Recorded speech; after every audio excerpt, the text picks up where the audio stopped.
There's a little queen on the animated screen. Wait till you get a view of sweet Betty. Made of pen and ink, she can win you with a wink. Wait till you get a view of sweet Betty. Those eyes, that pretty nose, and oh, aside from this, she's got so much of those. If you want to see just a perfect little she, wait till you get a view of sweet Betty.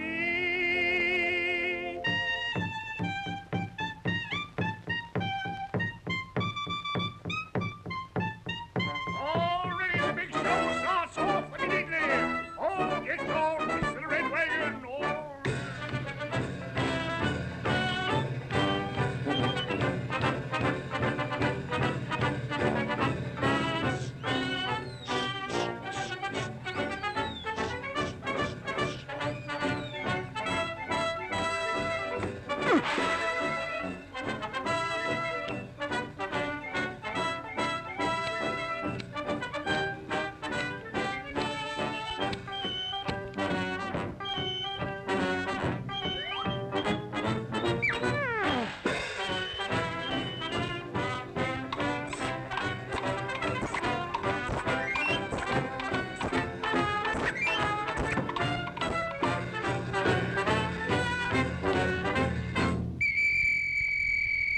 Introducing Miss Jenny in her death-defying high dive into a bowl of soup. Give the little girl a big hand.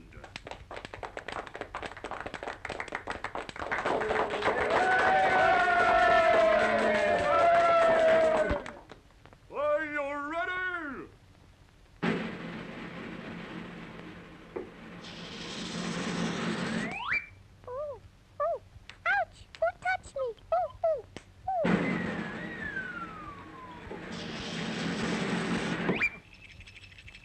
Peanuts, peanuts, peanuts, peanuts, peanuts,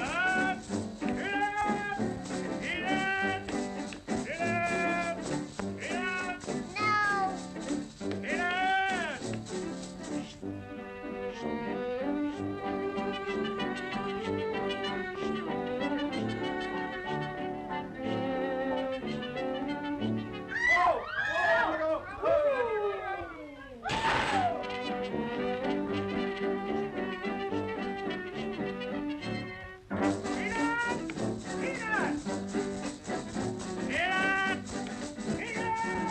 peanuts,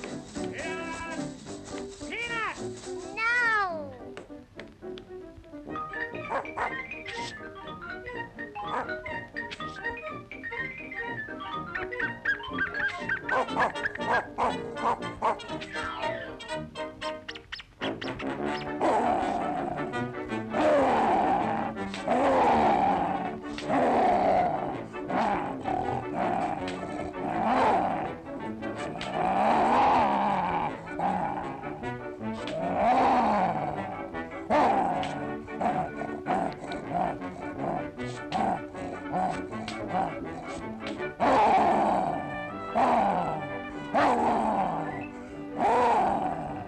Mine is louder than yours.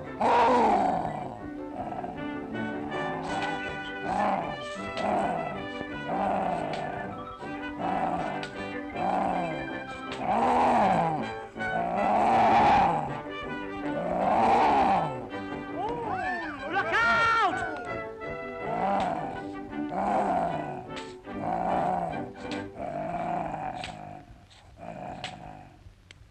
Pardon me. You dropped your handkerchief. Thanks. Peanuts! Peanuts! Peanuts! Peanuts! Peanuts! Peanuts! Peanuts! Peanuts! I'll have them peanuts. Oh, I have no peanuts.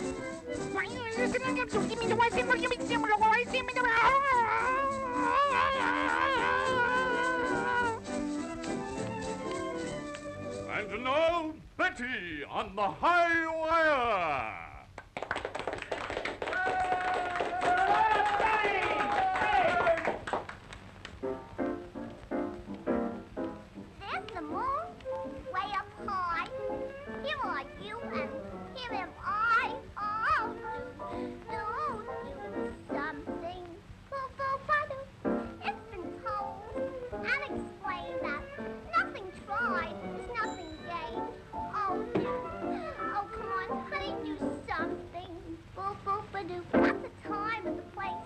place and the time I know. I got a bench and a park and a park and a bench and oh, poo-poo-ba-doo. Sit down. It seems so dumb. Hurry, dear, I'm getting numb. Oh, do-do-do. Poo-ba-doo-ba-doo-ba-doo. Poo-poo-ba-doo.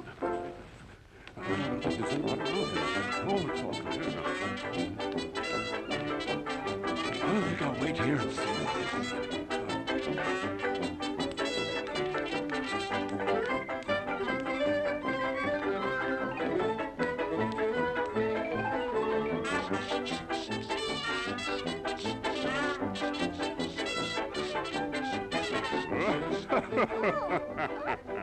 Ah, me beauty, at last. Stop! Do you like your job? Well, I think if I were you, I'd go somewhere. You better come out with me tonight. Have some dinner. You mean? No! There'll be no more poop-poop-a-doop out of you! You can feed me bread and water, or a great big bale of hay. Oh, but don't take my boo-boo-ba-doop away. You can say my voice is awful, or my songs are too risque. Oh, but don't take my boo-boo-ba-doop away. Come on, now, I got you, my beauty. I'll save you. Stay out! I'll stick you.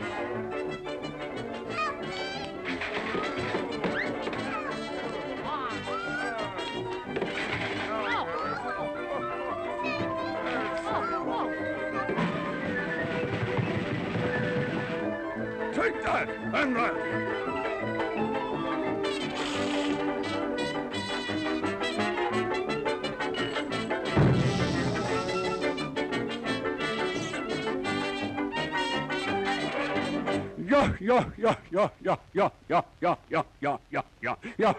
Yeah.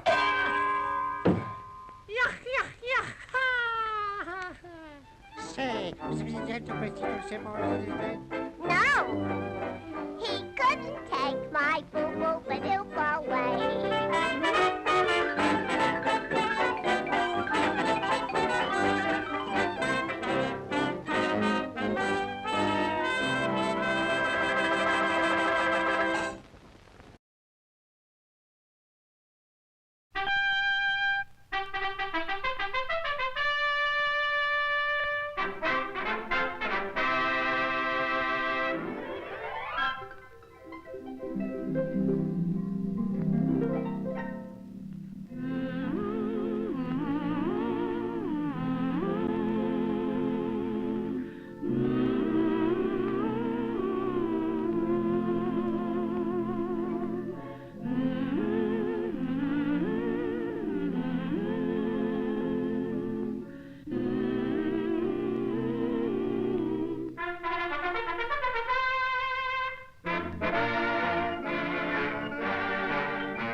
I'm just a poor Cinderella.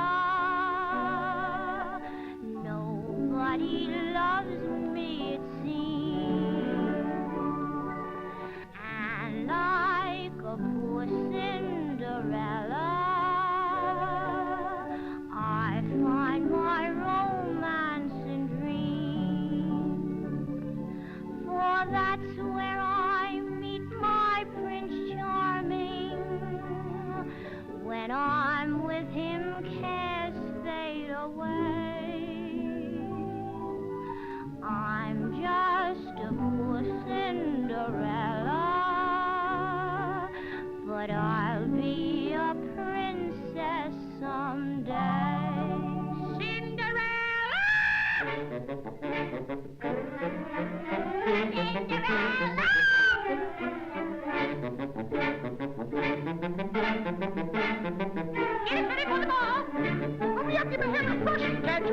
we are rushing. Hurry up, go get my bus. If you're too slow, why don't you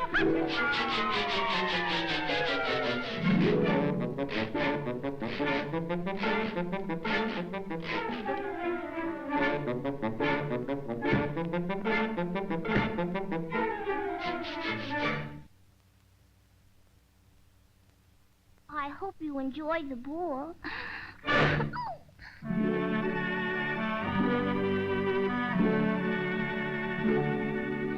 Nobody loves me.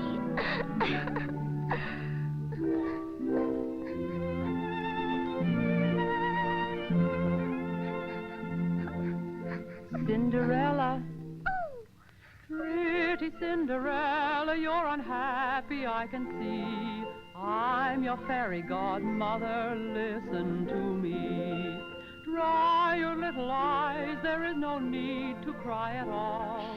You're so kind and gentle, you'll go to the ball.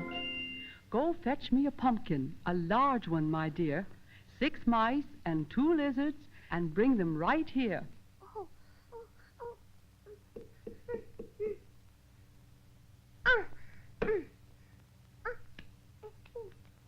Oh, here they are.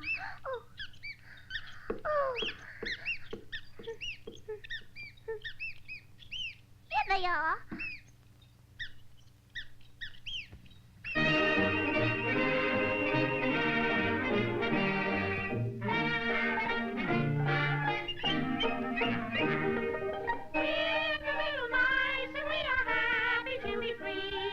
You can never be half as happy as we.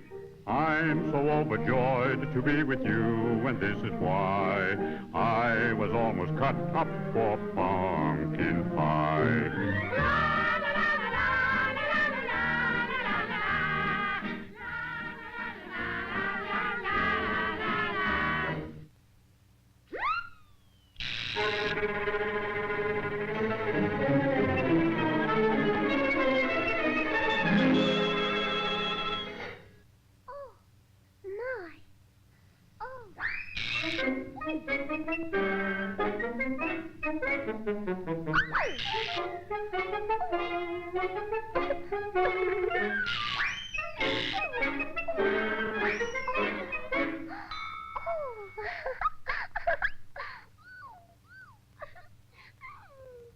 My lady.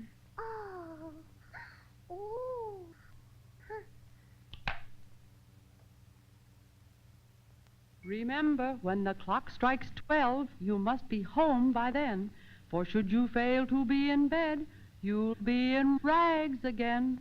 Remember, remember, remember.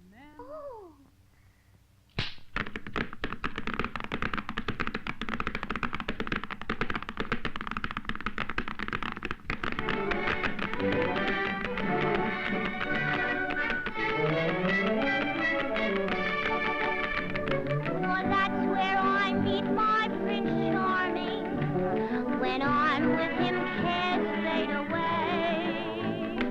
They call her poor Cinderella, But I'll be a princess someday.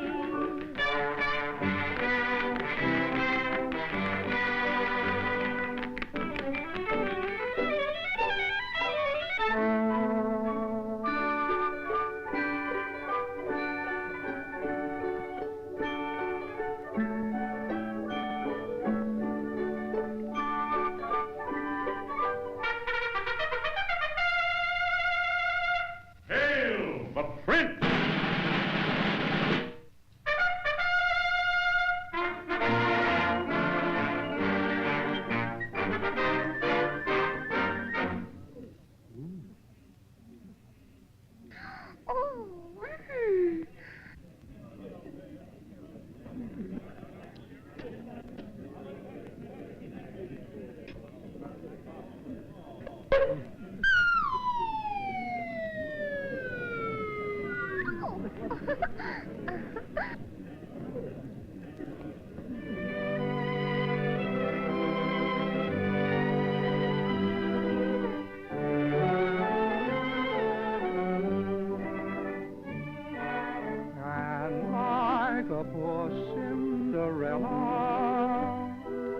I find my romance in dreams.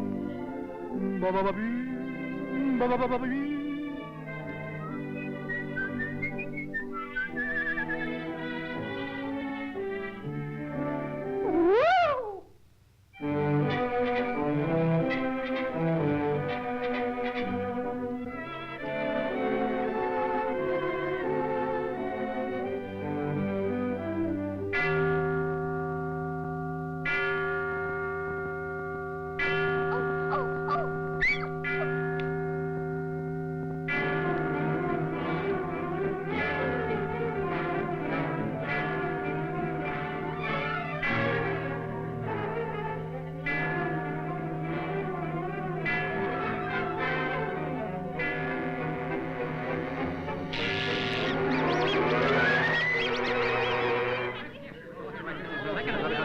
Silence! Who was that beautiful maiden? Have you no tongues? Then I, the prince, do now declare, whosoever this slipper can wear, my throne will share.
I'm with you, cares fade always.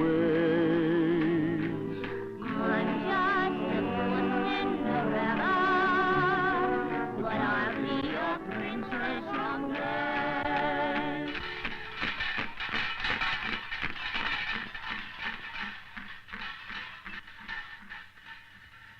Now you see, it's all your My fault, well, you impudent thing. Oh, shut up, you jealous fool. How dare you? For 2 pence, I'd slap your face. Oh, you will, Rick, yes, I will. What are you going to do about it? You won't know. I'll spit your eyes out. I'll spit your eyes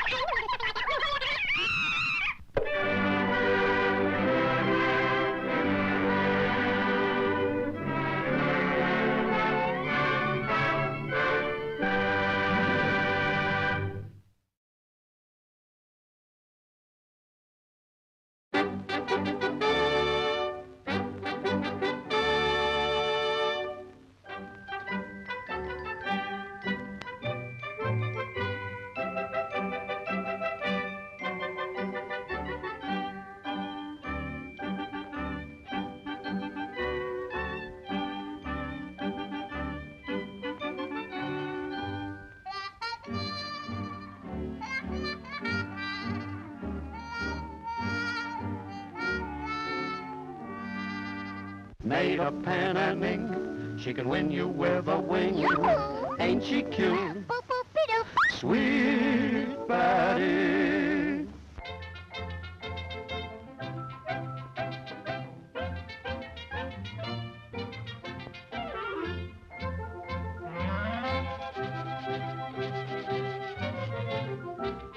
Magic mirror in my hand, who's the fairest in the land? You're the fairest in the land. You're the fairest in the land.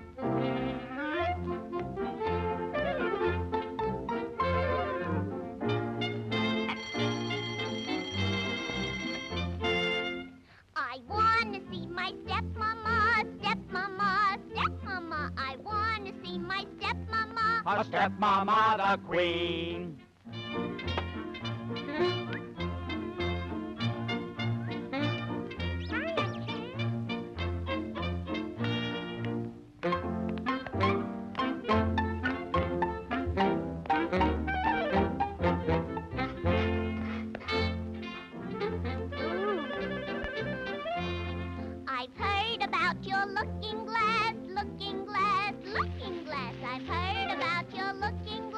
What it says is so.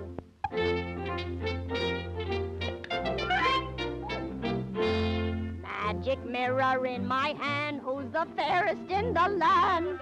You're the fairest in the land. You're the fairest in the land.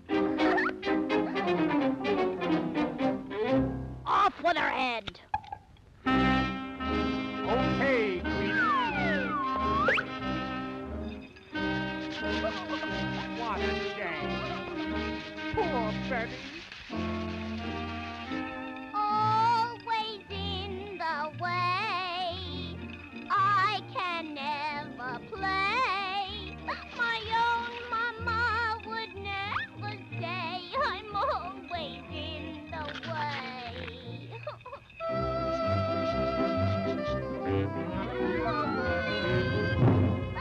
Don't leave me here alone. I don't want to freeze.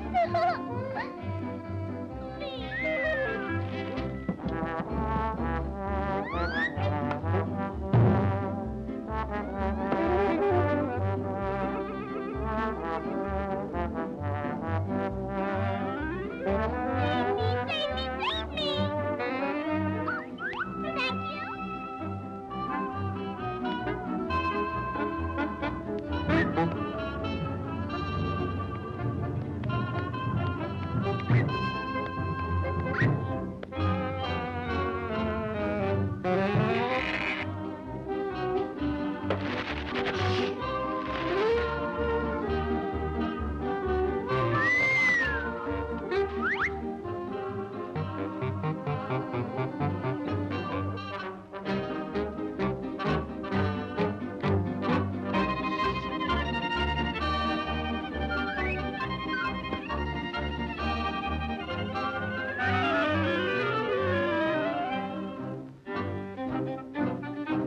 Am I the fairest in the place? If I were you, I'd hide my face.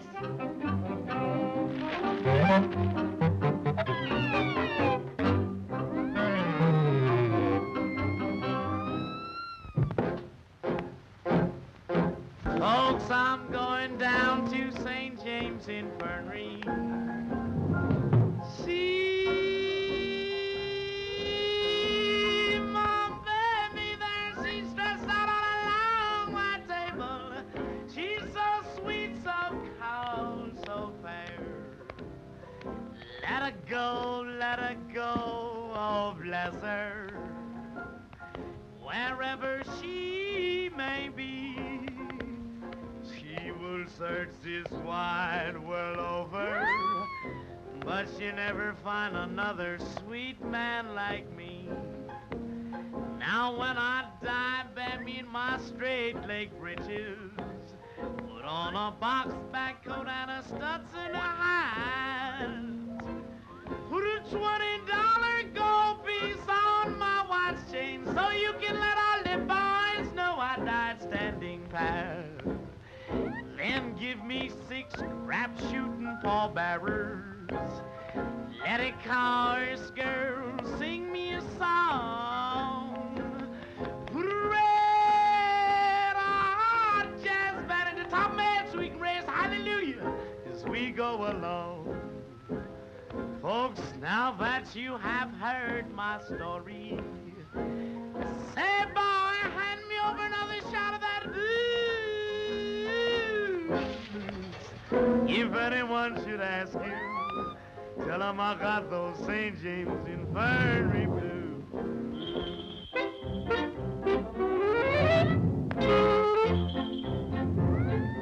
Magic mirror in my hand now. Who's the fairest in the land? You're the fairest in the land.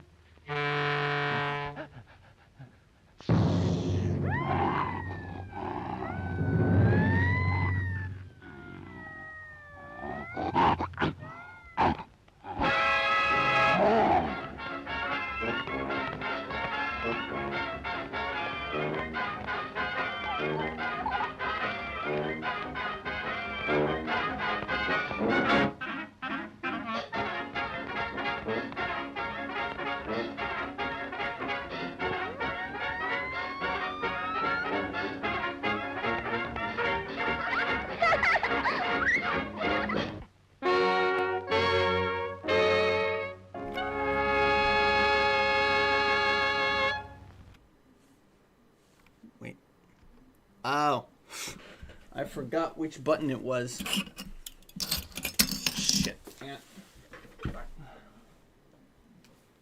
Pay no attention to the curtain behind the curtain. Fuck. I also might need to adjust the microphone. Give me a second. I don't want to hurt anybody's ears. Just give me a moment.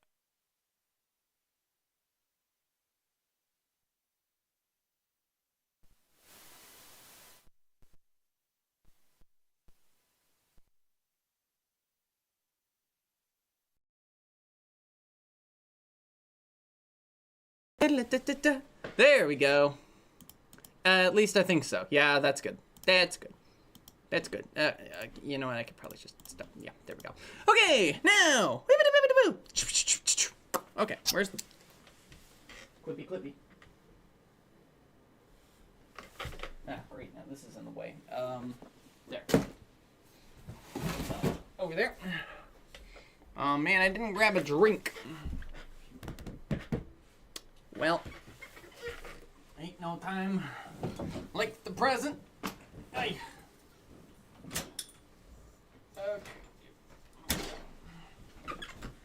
Roll out the curtain. Curtains are right raring to go. Roll out the curtain. It's almost time for the show. Roll out the curtain. Curtains are curtaining hard. Roll out the curtain. Curtain.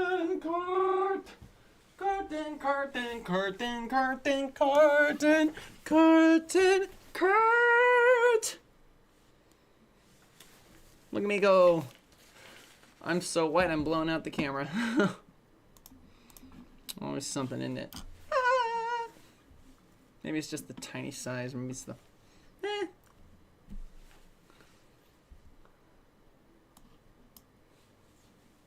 Look at me go. Okay. Da da da da da da da da. Got the brim in my vision. Our writer has arrived.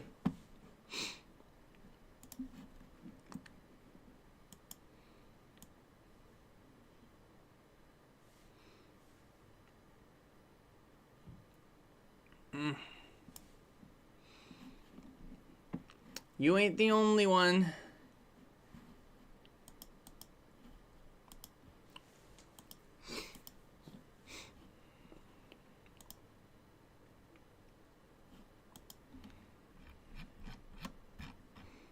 Minobi, and then we're gonna play this when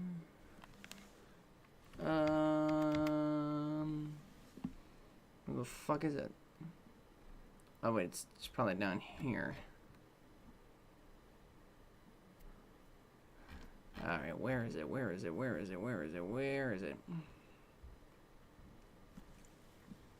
There we go.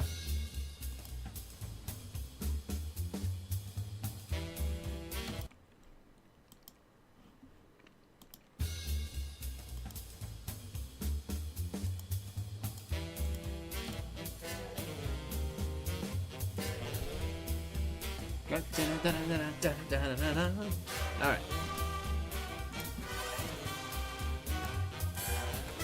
Okay.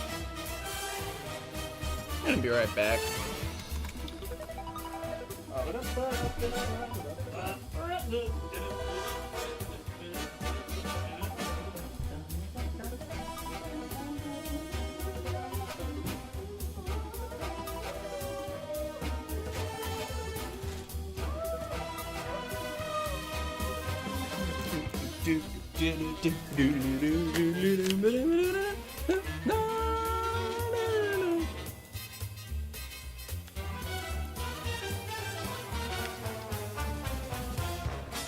Well, that didn't take long, did it?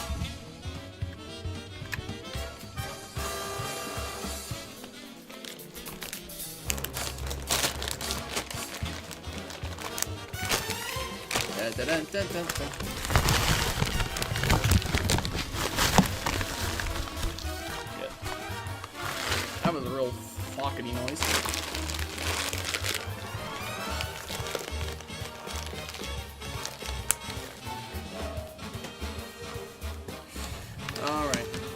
good ASMR. Oh, yes. Chips and crackers. Let's forget those tend to be some very nice sounds.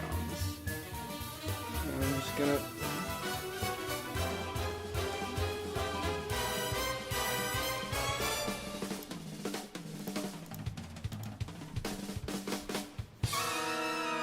Yeah. Jazzing it up. Okay. Jazz. Jiminy Jazz. Jiminy Jazzmas. Alright.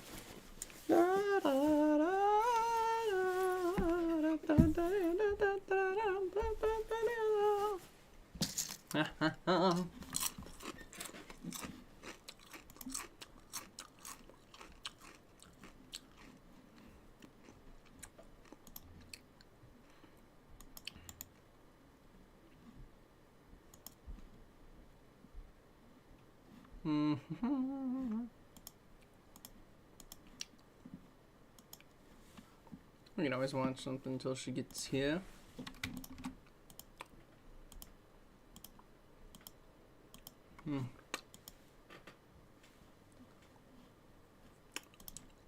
She'll be in a bit, I'm sure.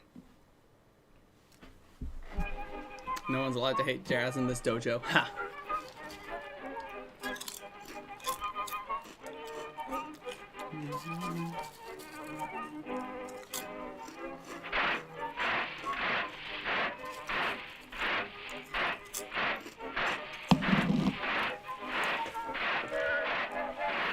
Imagine me talking about an animation that I don't have to put on blurry.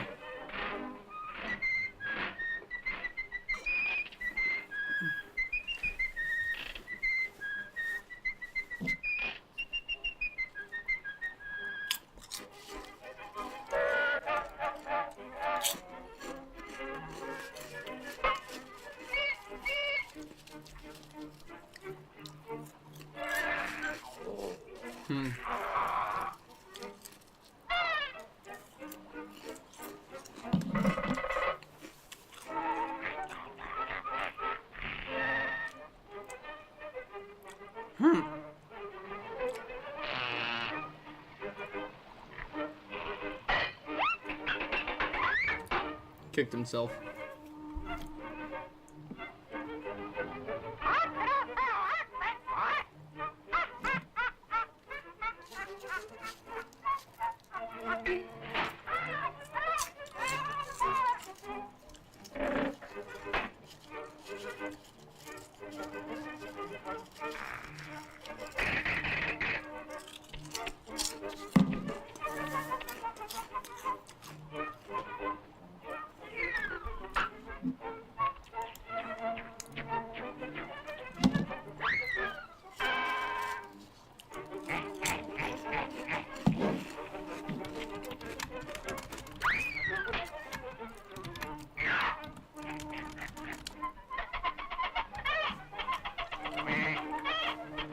Ba-da-da-da.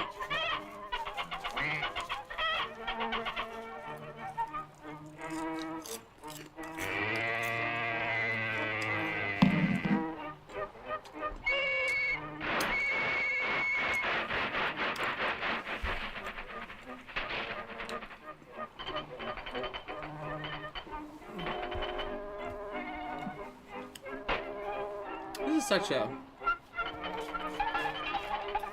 such an odd gag.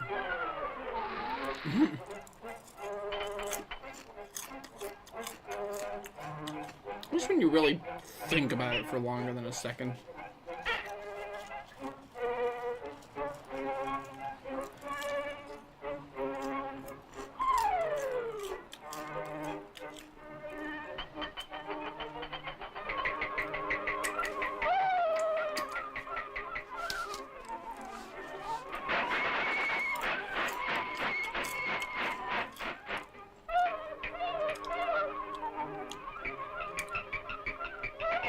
And good Lord, look at her go.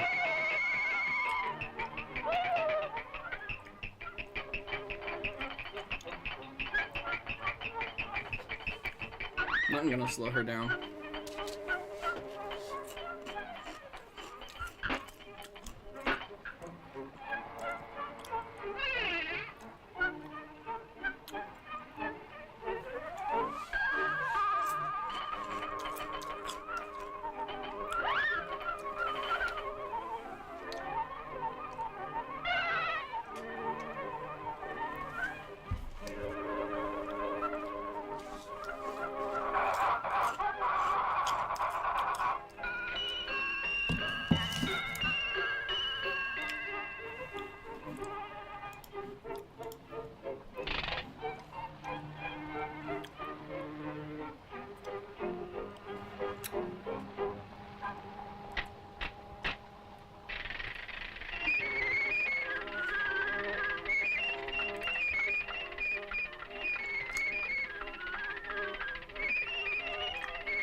Oh, is that what happens to bad little billy goats who eat sheet music?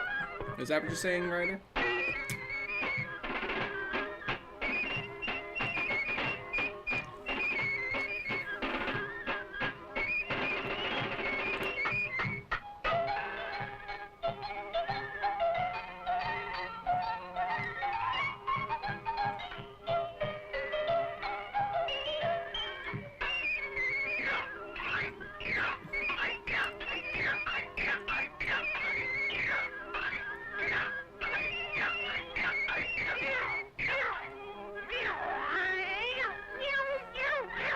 What do you think his boss thinks of this? Poor cat. This is the worst take your kid to work day ever!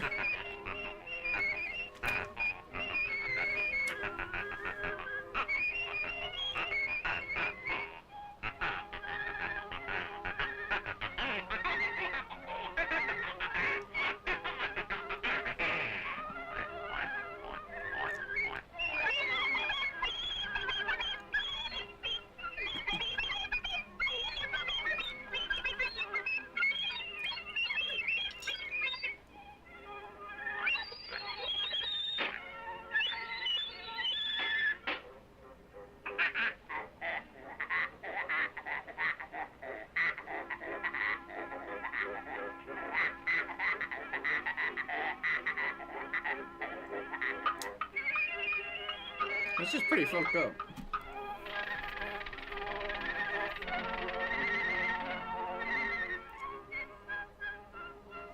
Uh-oh. There's that cow again.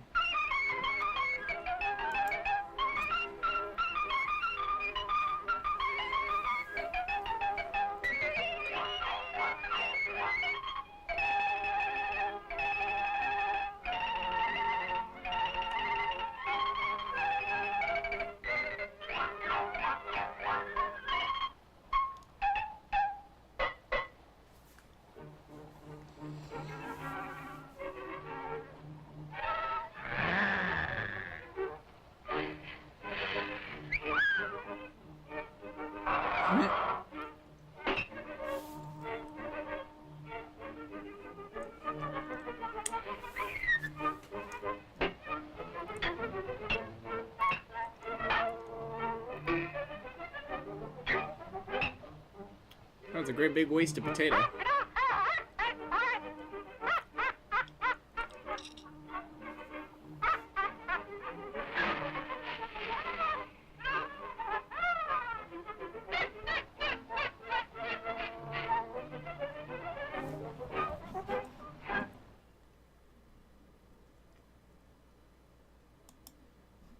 Such an odd little cartoon.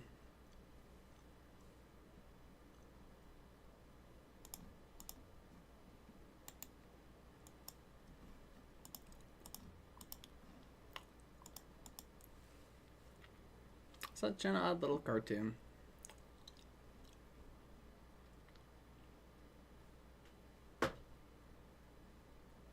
Yep.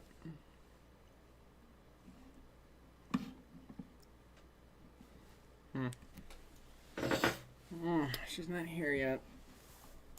Okay.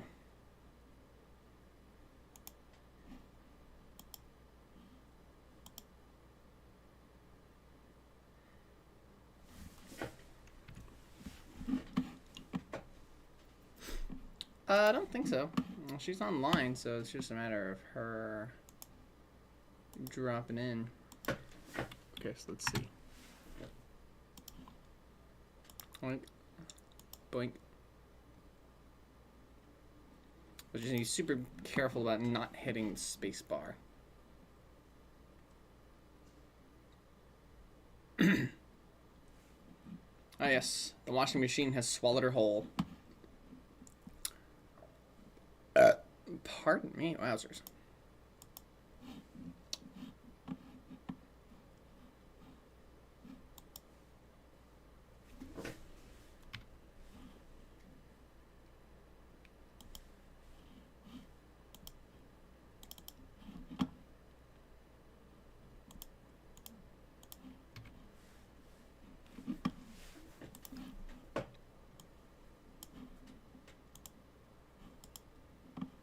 All right.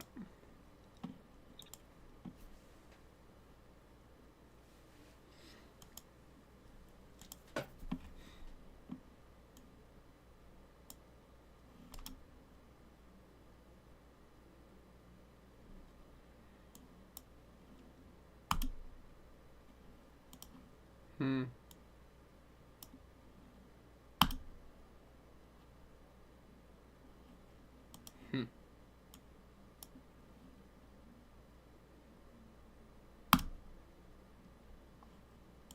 Hmm. Da da da da da da da da da da.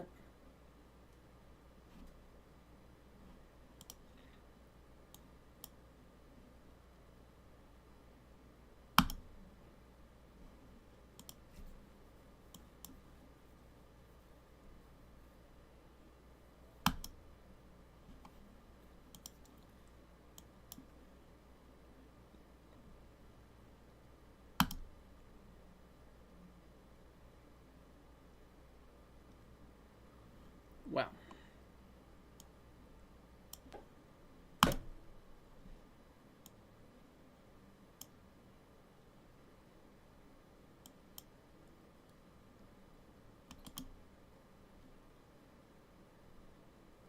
Wow.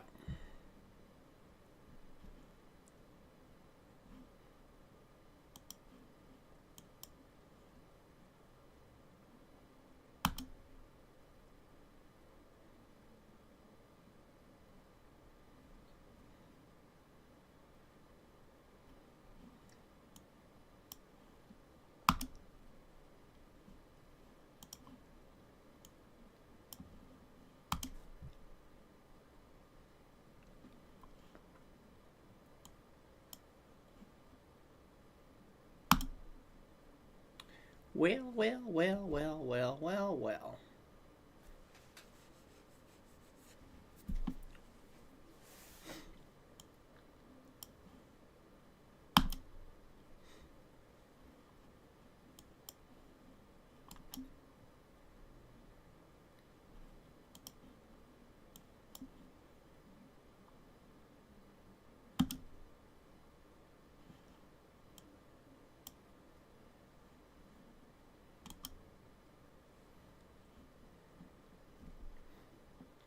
Being surrounded by all those wells.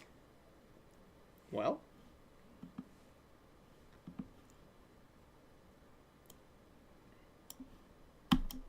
Oh, I'm sorry to hear that, Ryder. That sucks.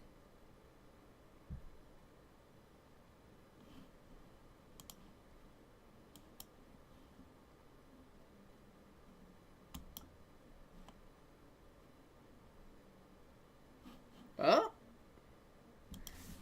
Hey guys, she's here. Hi. Hey honey, you ready to get this party started? Yes. Alright. Well, let's not dilly-or-dally any further. Let's go ahead and get ourselves underway. In 3, 2... actually, before I do that, I should probably get this shared to you. Discord window is going to be blocked by the obfuscated. Alright, now we're gonna begin in 3, 2, 1. And a great big hey, howdy, hey to all my goofy goobers out there. Welcome back to Animanic Commentaries with C.Auzi. And DF, hang on a second. I haven't said... Oh, Velkomst, welcome. That's Danish. Yes. Although, actually, technically, they have this set in Paris, so, bienvenue. Yes. Tonight we are going to be watching Don Bluth's adaptation of Thumbelina from 1994. If everything serves correctly, it does. Yep. So this is a film we've both individually grown up with. I know I have. So it was always like, I think this was my first, at the very least, it was my first consistently revisited Don Bluth film. Like, you know, ditto. Yeah, because like I never watched any of the other ones growing up. Like if I'd ever seen any of the Land Before Time stuff, it was always once. I never like actually owned the movie. My family had this one. My family had this movie at one point, and we would watch it several times within a month.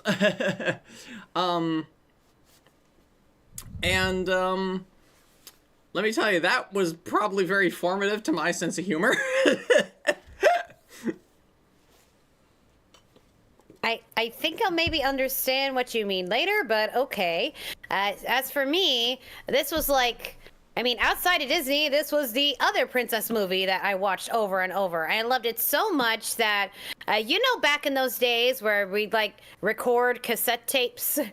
We like had our little toy recorder, just recording while we're watching the movie, and so we had like all the songs on a little cassette tape for a while. I remember being able to record like things with our VHS, being able to play back. Like I think that's how I had a lot of Blue's Clues episodes, was like on a homemade collection of episodes.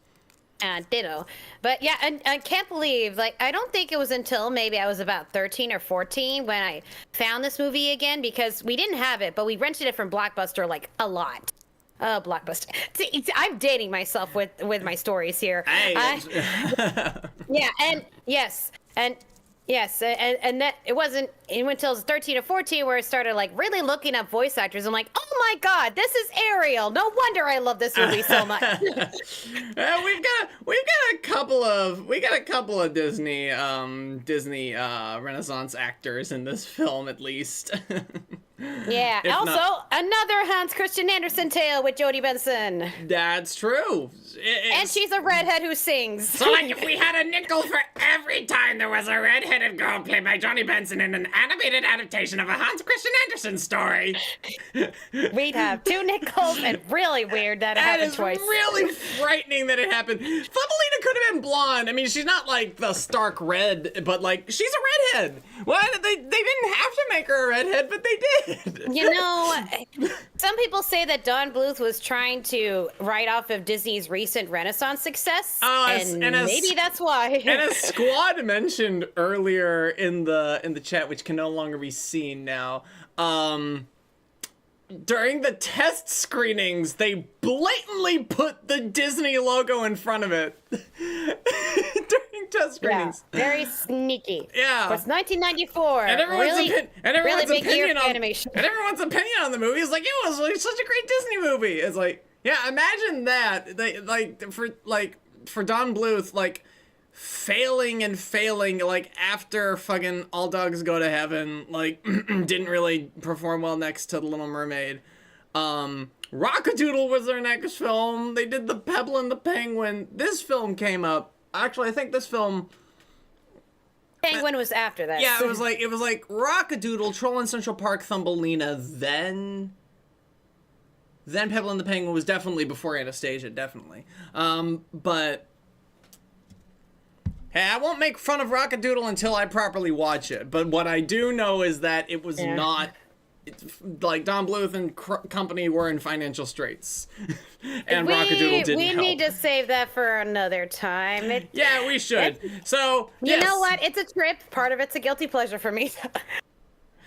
A fun fact, though. Apparently, the live-action model for Thumbelina also was a live-action model for a character in Rockadoodle. And, after looking at some of Don Bluth's gaming stuff, he really used, like, the same woman for, like, at least 4 times, I swear. I mean, like, in the original, like, Dragon's Lair, just to be brief, they didn't have money for a reference for her, so they just used Playboy magazine for the Princess Daphne. Then the hair is almost, like... But the almost hair... identical. You're right at the hair. Big hair. Big ponytail.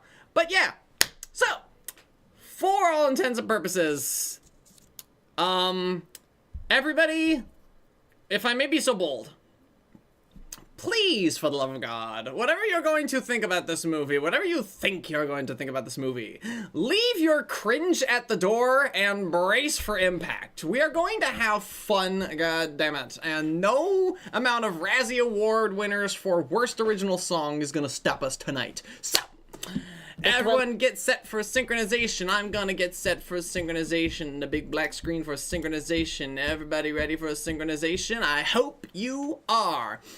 As probably could be more obvious if I tried, that we are watching via Disney Plus, so everybody on Disney Plus, you'll know what to do, and everybody else who has a copy, just find the Fox logo and match us up in 3, 2, 1, go! Oh, shit. No, wait, no. False start. Shit, I accidentally clicked on the whoopsies. I accidentally clicked on the timeline. The play button is right there. I clicked on the time. Okay, everybody. Okay, now get ready. In 3, 2, 1, go. I am also familiar with the fairy tale, so I'll lend my expertise there as well. Yes. Thumbelina, absolutely no relation to Tom Thumb.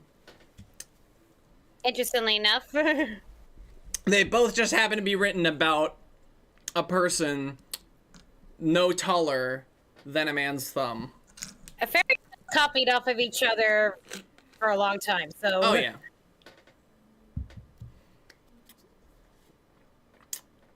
If we could get a Disney comparison, really want to point out, they did an old windmill. That's all. That's the only thing I'll point out. You know, something I've learned about writing is that you want to know what books are coming out around the time to see what agents would be interested in. It's kind of the similar concept with movies. Like, what is it today's audience like? And you get on that bandwagon. Yeah, pretty much. It's like they like animated musical fairy tale. Yeah, with independent heroines, I should say. Independent woman. Oh, okay, Barry boy. Manilow, very good job on this music. Yes. It's very interesting they had this take place in Paris, though, because the fairy tale is very non-specific about the setting, like most of Hans Christian Andersen's fairy tales. Well, they probably just wanted an excuse to have another French bird, much like that's right. Much like An American Tale. Oh, which right. if I had a nickel too. for every Don Bluth film. But we'll talk about An American Tale at some other Don point Bluth as well. and Gary Goldman.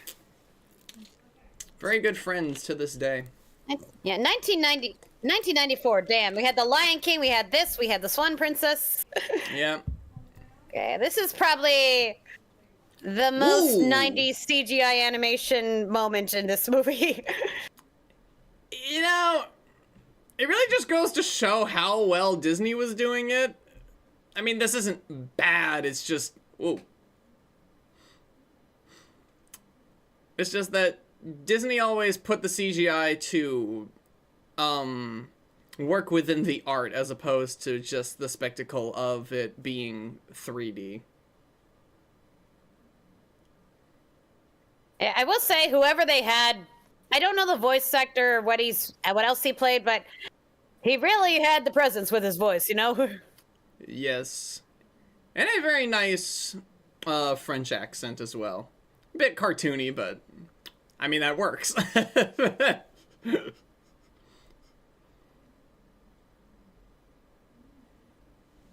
Yeah, the swallow in the fairy tale doesn't really show until, like, the very end.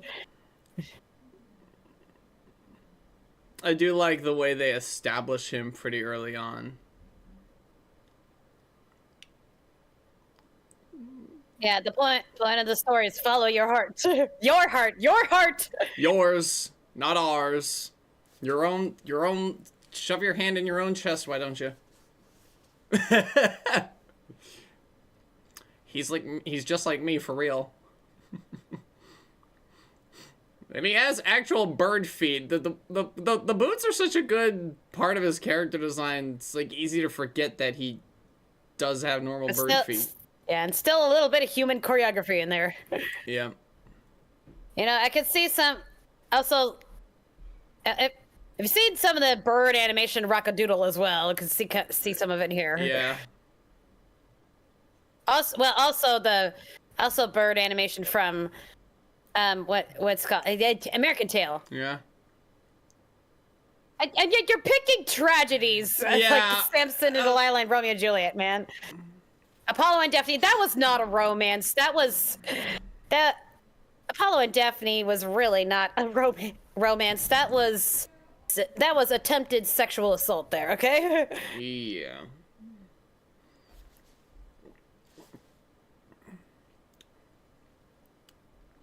You do know that actually it was really interesting about this, which could be seen as a ripoff, but I think more so homage, because Don Bluth actually worked on the uncredited on the Sleeping Beauty, and this does kind of look. He'd been working that long? Oh yeah. He was pretty young at the time, but yeah, he was like an in-between artist at Disney at the time. But yeah, you can see like some of the Sleeping Beauty inspiration, For, especially the book when we get to the illustration. romance. And then yeah, for the romance too. And I think the prince gets about as many lines in the Sleeping Beauty. No, actually Cornelius I think gets more lines. By like that much. And Jodie Benson a little less tomboyish in this one. Yep. I do love her design, the mother there. Yeah, Barbara Cook. She was a big Broadway star. And we go from Disney Princess to Mary Poppins already in progress. Like, we go to the cartooniest cartoon barnyard animals.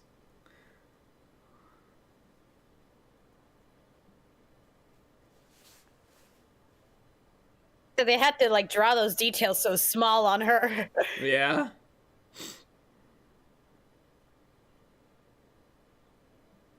Yep. Now this song is gonna get stuck in your head. Try not to sing for the rest of the evening.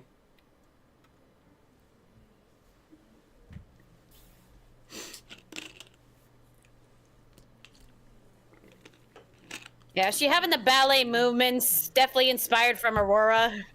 Yeah.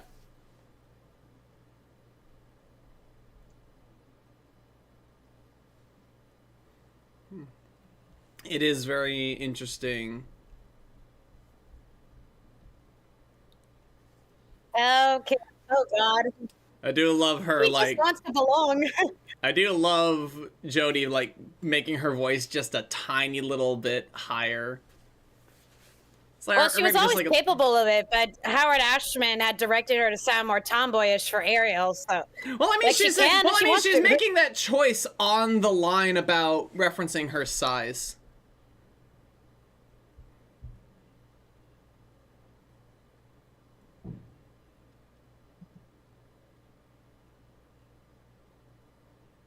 Call it. Wait, God damn it! Try not to sing.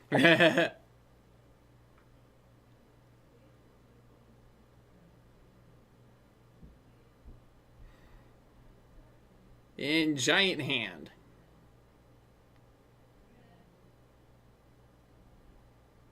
Yeah, you know, a lot of Howard Ashman fairy tales have to do with like transformation or, you know, not belonging anywhere. You said Howard Ashman there for a second. Did I say Howard Ashman? Okay, Hans Christian Andersen. Well, that him too, but yes. Yeah. I mean, they both have the same initials. Howard Ashman, Hans Andersen. Did I say? Okay. Anyway, Hans Christian Andersen. I mean, with like the Little Mermaid, the Ugly Duckling, Steadfast Tin Soldier, you got. Yeah. Like someone who's not belonging, and well, this is what. Unlike the Little Mermaid, this had a happy ending in the original story. Maybe he was in a better place when he wrote this one. Well, a lot more hopeful. What did I say? No, you're right.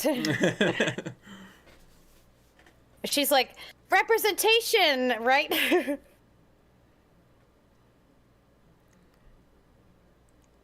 like representation. Little people like me. Usually, dear. That's a good shot. And then her being magnified by the glasses. Oh, yeah. Nah. Oh, God.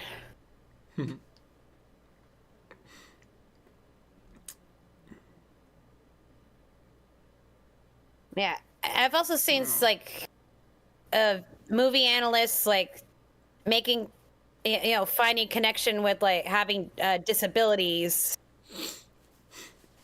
You know, just being different from everyone else, and like you want to find someone who's at least similar to you in some capacity. Yeah, for her situation, she literally can't reach the counter. She can't even reach the stool. She could barely even reach the lip in the carpet. She's so tiny. Yeah, and you know that's character development. Like she always has to be carried around. Right.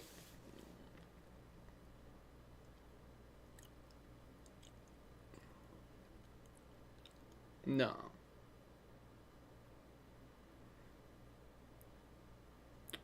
That was pretty well integrated with the CGI. You know, being I've always felt really bad for the mom in this movie.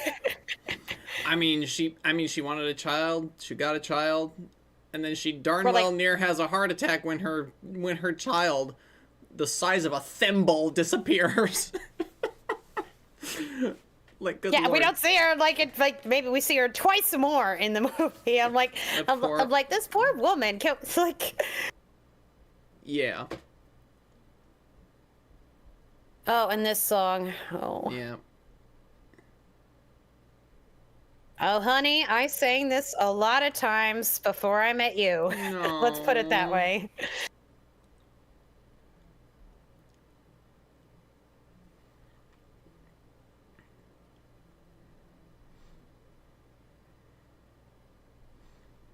I do feel like so far, like, Bluth and Manilow and everybody on board has really played with the energy of an animated musical. Like, we got the very sweeping, like, Impossible Things song sung to, kind of like an overture by Giacomo. Then we had the very bouncy, opening number, and now we have this very... melancholy? No, is that the right term?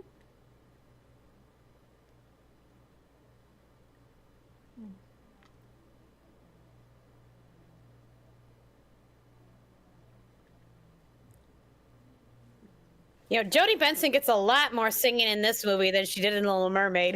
That is true. So I guess you could say, like, one thing this film has over Little Mermaid is, you know... More Jodie Benson? giving her due and, like, letting her, like... giving her character more emotional... Like, the thing is, Ariel did have emotional beats when she lost her voice, and it's not out of the question for... that kind of character to sing. And now this is not CGI. That's actually being like drawn on, and like that is not an easy thing to do. Another connection to The Little Mermaid. There's another voice actor who was also in The Little Mermaid, where it was coming up. Yep.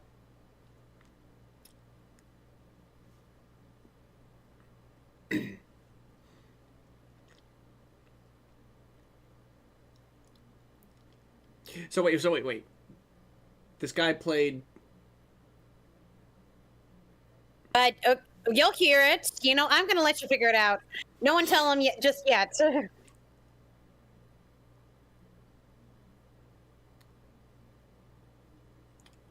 Oh.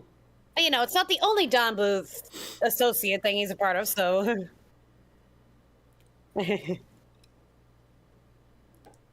Well, we know who this is.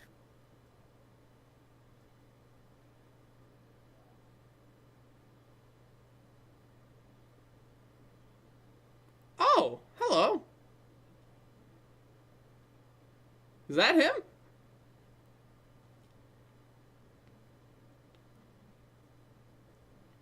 Help me out here. Okay, so that's June Foray. Yeah. And this is Kenneth Mars, King Triton. I was gonna say, I was like, hang on a minute. So wait, if I had a nickel for every animated musical adaptation of a Hans Christian Andersen story that featured the bearded father of the magical magical romantic lead,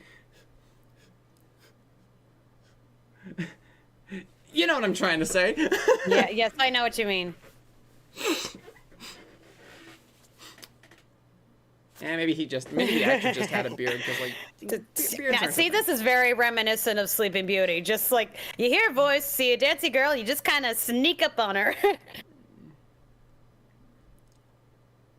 Here's a lesson on how to pick up women. Not really. I would not recommend it in real life practice, you know?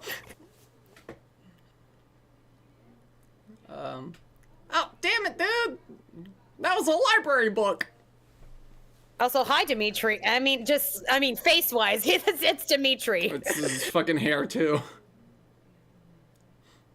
It's not the same voice. Don Bluth knew how to draw two guys, twinks and bears. And then, like... Well, there's like 4 different versions of this woman, so... Yeah. Yeah, but like, he knew how to draw two men. Twinks and bears. Yeah, he really liked those really long ponytail styles. And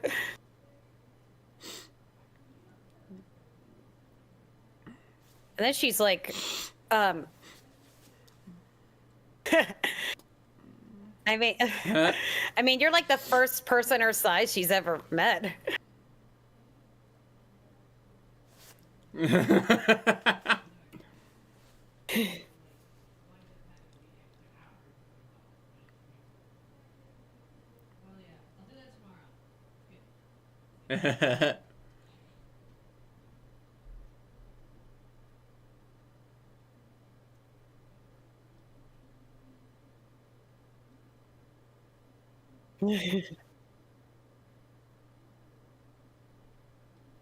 No.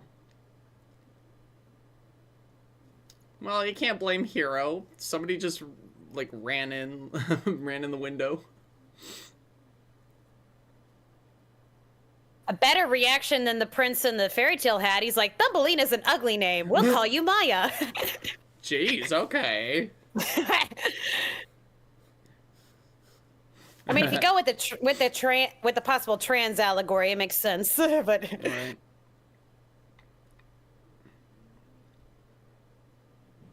Right. Tooting your own they horn always there, hide aren't that ya? they're a prince.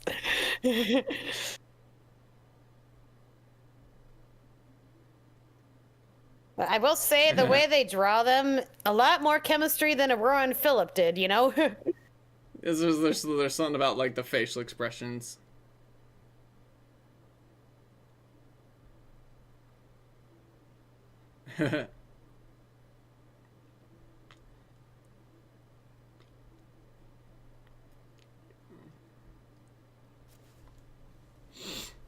They're very, very cute. Here comes the magic carpet moment. Well, I mean, it is fuzzy. Now, the song is kind of a little reminiscent of A Whole New World. Yep. I still love it. Separated by a couple years, so who stole from who? It's Bluth. Bluth basically stole Disney's like blueprints. And you know, the thing he's saying is like, let me be your wings, and let me be the thing that will give you freedom. Oh boy. Yes.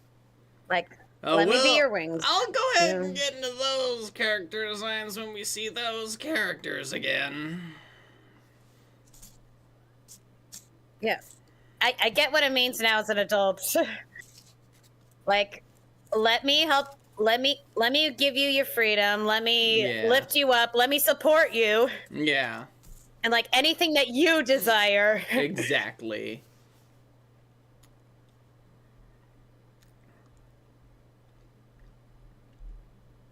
Okay, men, take notes. This part, take notes. Yeah.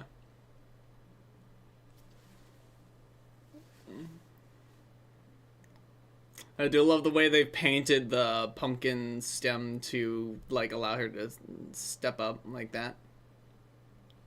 But yeah, this whole scene is like Once Upon a Dream meets A Whole New World. Yeah, pretty much.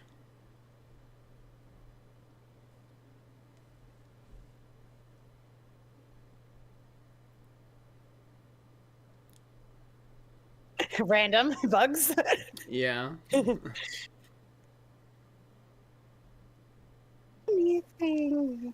Oh God. It's a very beautiful song. I could see the sky backdrop though, kind of restarting, you know? Yeah.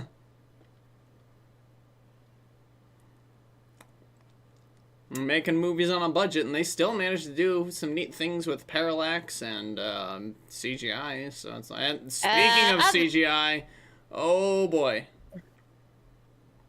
You know, the moments are very brief. You don't really notice them until you're older. That is very true.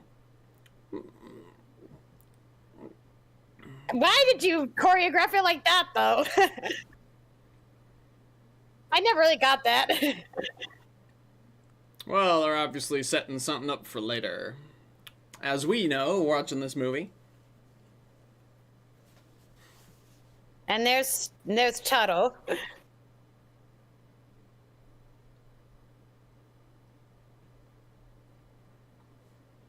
So it's a little weird having Latino actors when you say it's singers de España and they're supposed to be from Spain and not be Latino. It's a very distinct difference in the language. Yeah. And of course, singing style. Mm-hmm.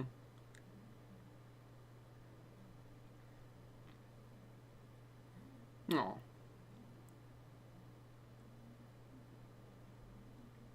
Totally proposed right there. Basically. I was like, the romance is speedy, but you know, just can't help but be like, aw.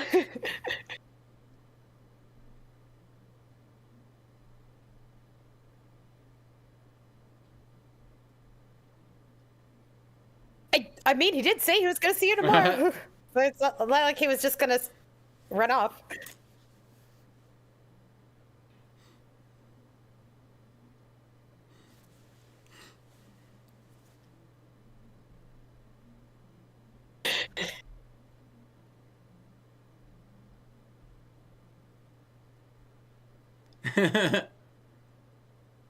Should also note that he actually asked her. Yeah. He actually asked her.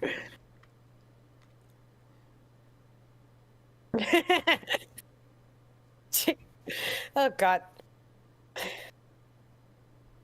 Yeah, you see, like on-screen chemistry is just like wow. Yeah, they're really cute.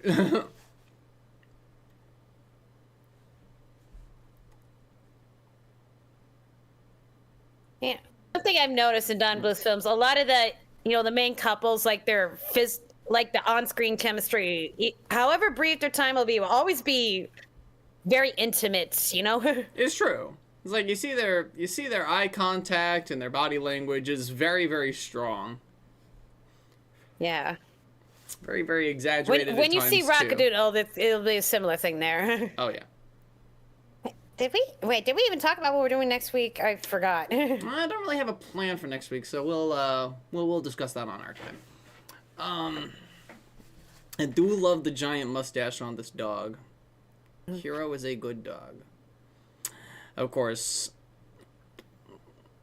This is just straight out of the fairy tale. Mama Toad pretty much straight up abducts her from her bed. Or in this case, abducts the whole bed.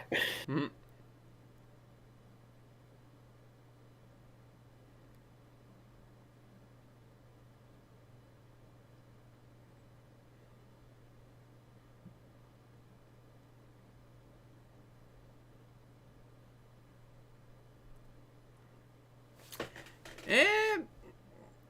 The only other thing I've seen Charo in was in The Sweet Life on Deck. She's apparently Esteban's mother.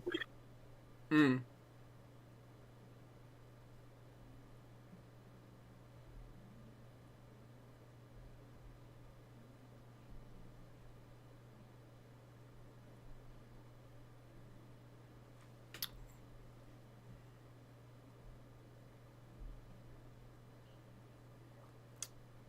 Well. Yeah, like... I did wonder how the mama was not able to find her. I mean, you get the bird's eye view. Unless they really went too far. Now see, he came back. He was willing to commit. Yeah. Look at him go.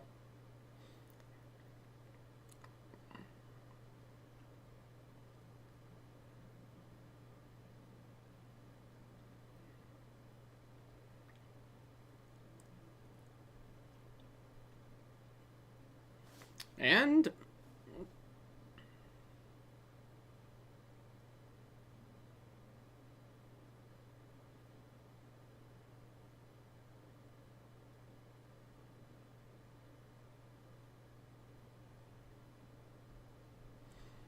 yeah, it does make sense that the Prince of the Fairies would know how to speak to animals.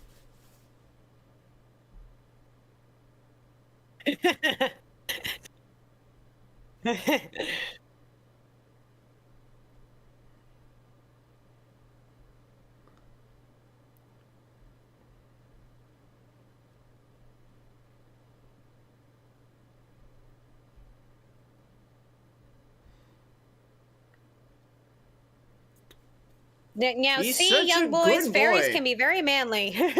He's such a good boy. And back to the CGI pond. Los sapos guapos. Señas de España.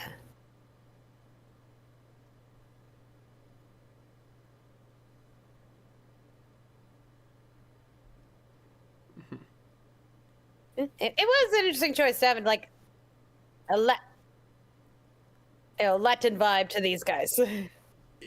They're definitely. It was definitely a choice. Yeah, even though they're Señas de España, which is Spain, which is not Latin America. Oh well.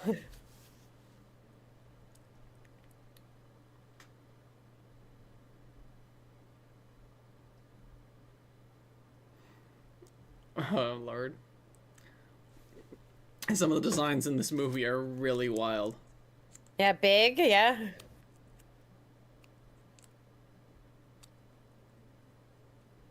Yeah, I've heard the criticisms that she's like naive and goes along with everything. That's kind of the point.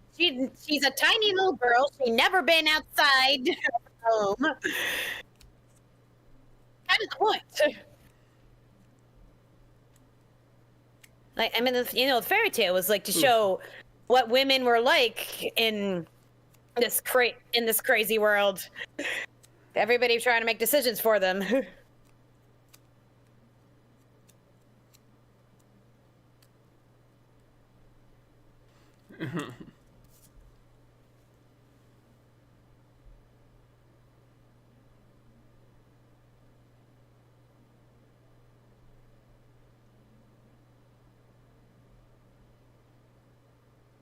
Yeah, don't be the prince's little housewife. Be my son's little housewife.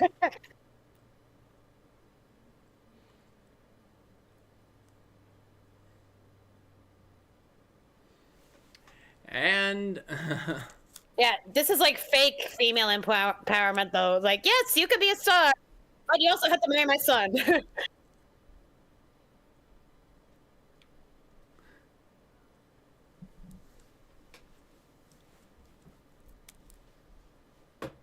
Okay, they mixed up the voices there. yeah. Yeah, it's like, yeah, she's like, but that's not really my style.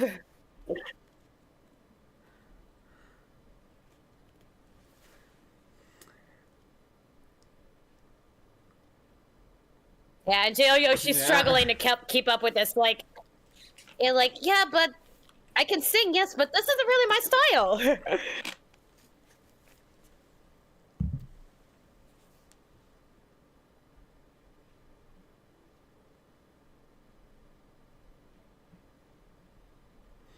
Yeah. Yeah, like everybody in this movie like has a different idea of how she should be.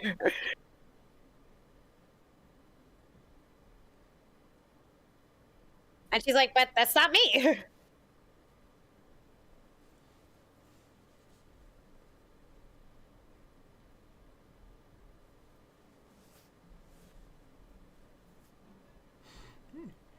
It's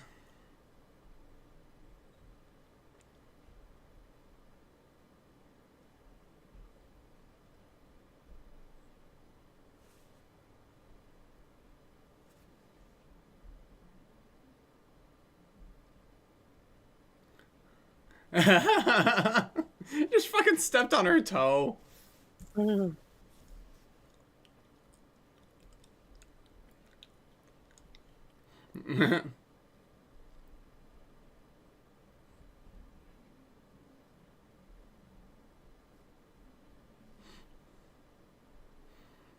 Yeah, and there it is.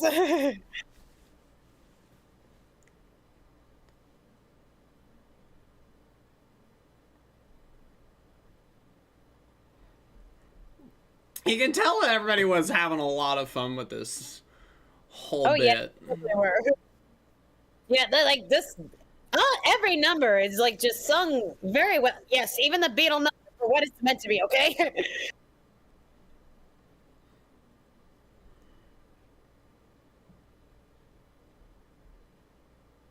Yeah, free and independent, but you also have to marry my son.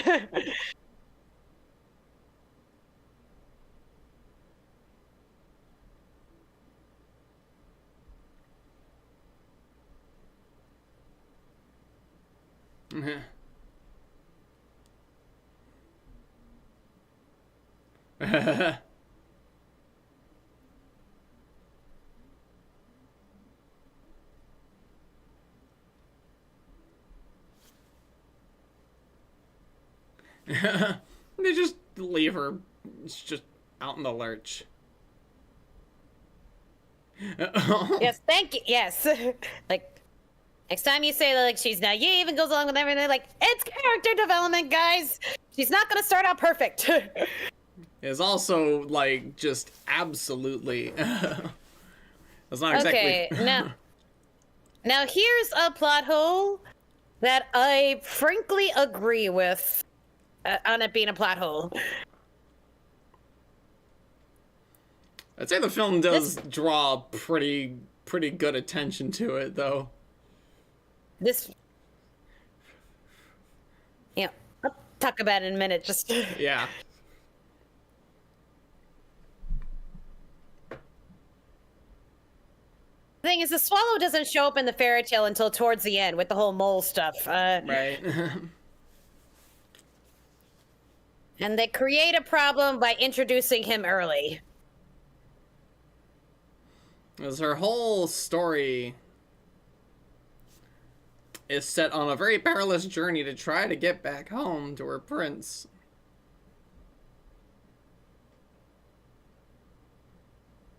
I was like, well, that was easy.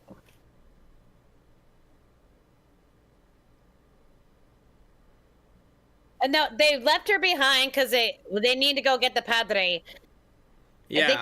I think they're either talking about the dad or they're talking about the wedding party. They're talking about Parson Brown. That's who they're talking about. Okay, yes, father, yes, that father. Yeah.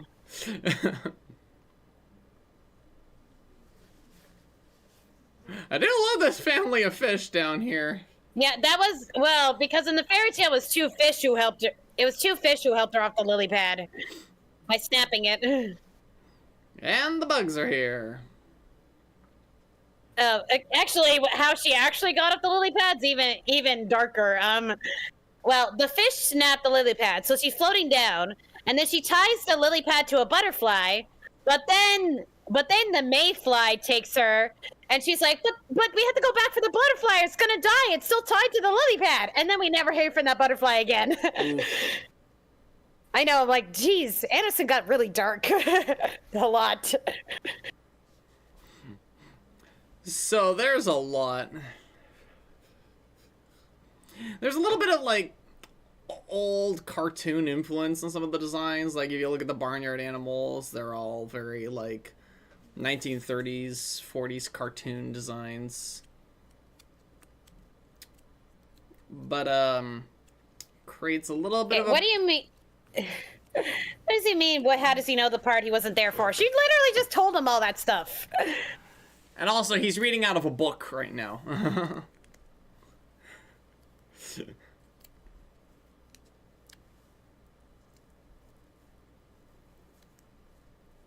If she isn't already. And the thing is, like, having the 1930s inspired designs, like, is all well and good, and then there's that bug right there.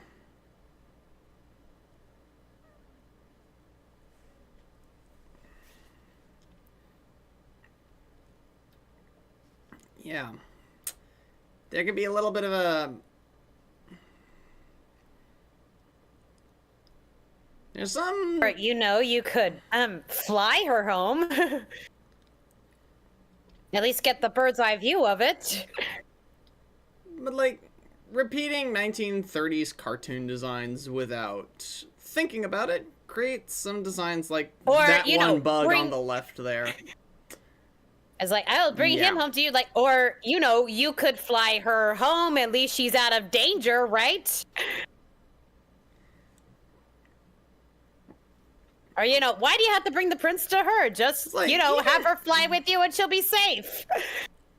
It's like, even the bugs who aren't, like, painted all black are still basically painted in the same... It's like, if you turned it grayscale, it'd be like, oh, they're all basically... You don't need a guiding star. They're basically dark-colored. That's the throwing shade at Pinocchio. Yeah. It's like, there's still a lot of dark-colored characters with lighter, big, fat lips, essentially. It's like, that's not great. I thought they were looking more like the Ant and the Grasshopper short. And when did that short come out? Fair enough. Yeah. Also, dancing French birds is one step away from never say never. No, pretty much, yeah.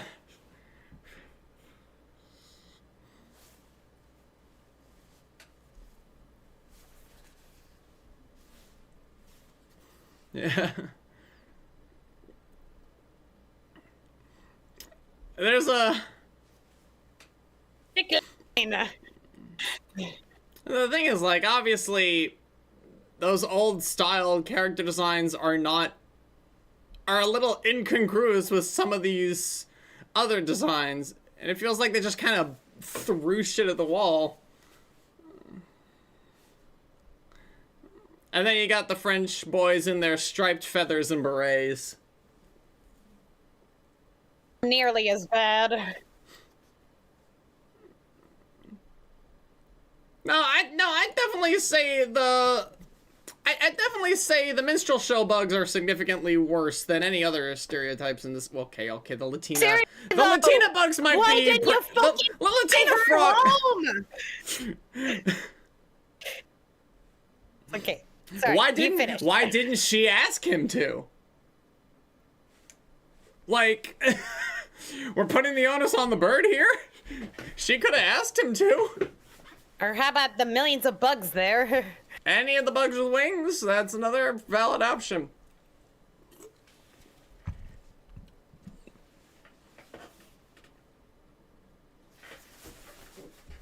Okay, another plot hole. They just said that it was the start of autumn, and then and like delay the winter frost. Like, but I thought you just said it was the beginning of autumn.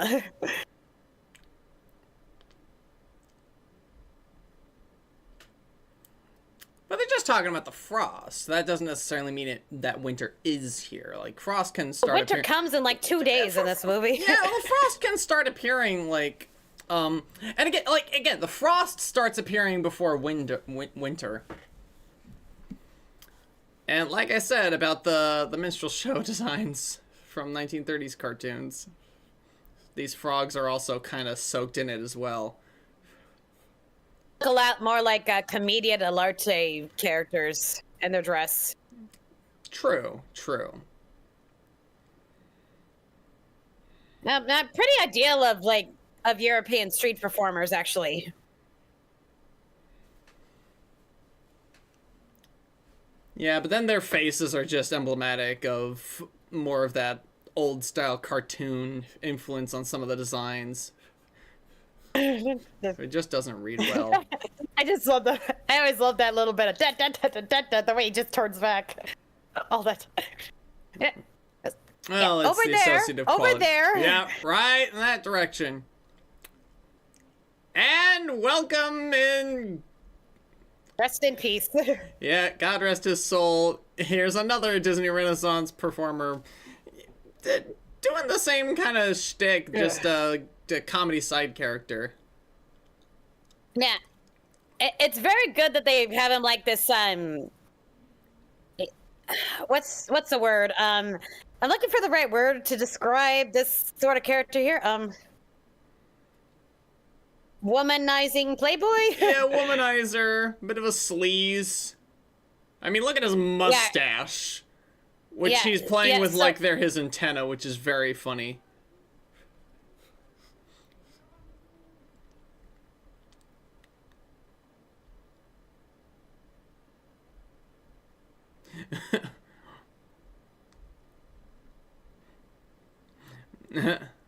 Again, she is a very young and impressionable young woman.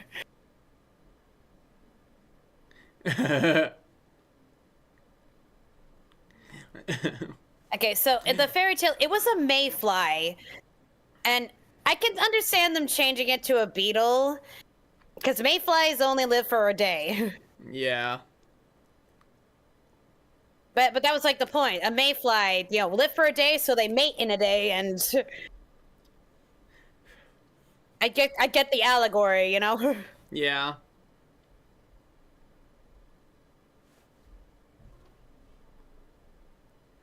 Like, can you imagine how long it would take for her to walk any place, and she keeps getting torn away?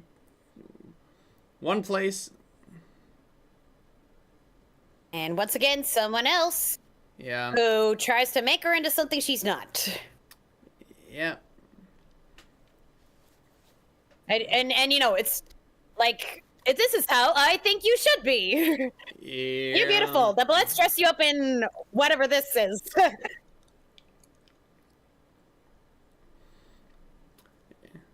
Yeah, you know, the club Here's scene. a song that I never really remember the melody, but this beat is infectious. Dancing with.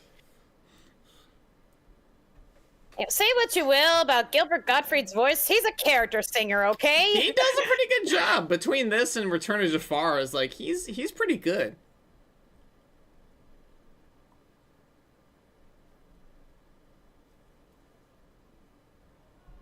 Is that Gilbert though?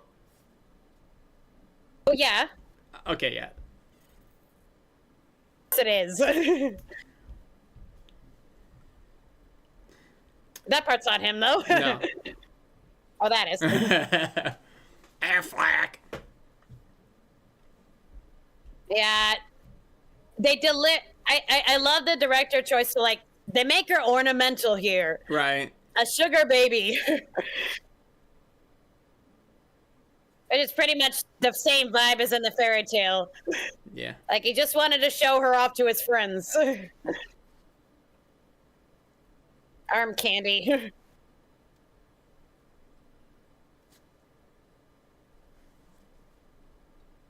Yes, people are always exploiting her voice. I do or love treating that her like dancing an ornament. animation there.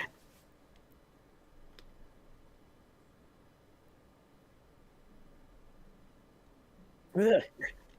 Well, on a date, man.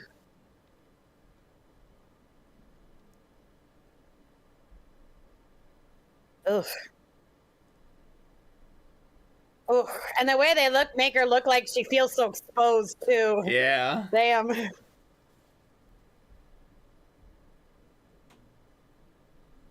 Yeah, this is how the mayflies reacted to her in the fairy tale too. Like, oh, she's so ugly.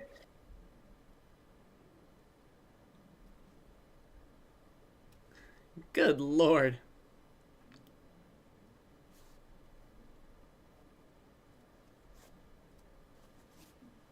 Oh god.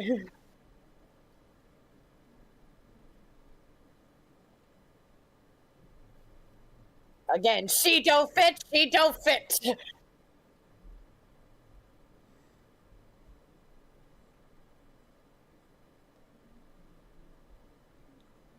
Oof. Pretty much smacked her butt with that.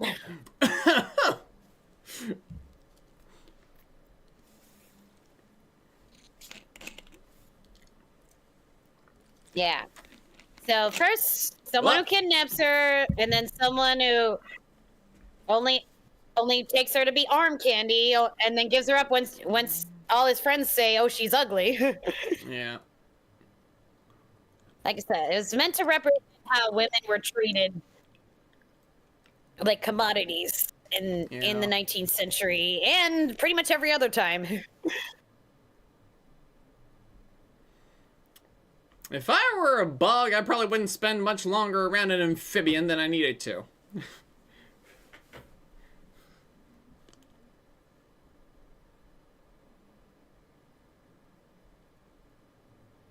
Yep. Ugly me. Yeah. Ugly my foot. To them. Because she don't fit. You know, she already felt inadequate, too, because she was the only person her size. Oh, look who's here. Again, man. Fly her out of here. Sorry. Okay, dialogue-wise, though, this is a good scene. You know, I just had an alternate idea that the film might have been attempting to imply from the beginning. Giacomo isn't there. What? Oh, damn. He's blowing reading, my mind here, man. reading a book. Oh, God. And he comes up in the story later. But what if he's just inserting himself in these moments as a narrator? Fuck, man, you just blew my mind. Like... Oh, God. Ouch. If that is ow, you blow my mind apart and you like scattered all the pieces across So Jacques space. is a self-insert pretty much. Like, why doesn't he fly her home? Why does he say he's gonna go find Prince Cornelius? Like, why does he decide to leave her behind and search for the prince instead of help her? Because he's not there. You know, you were talking about the minstrel show stuff. Do you know what this whole thing's a reference to? Yep.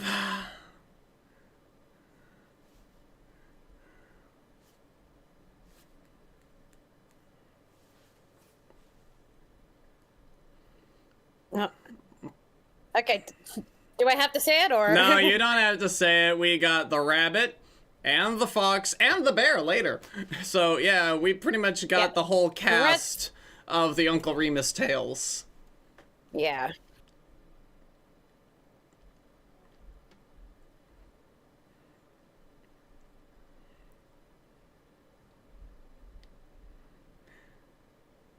I mean, also kind of all of them wearing, like...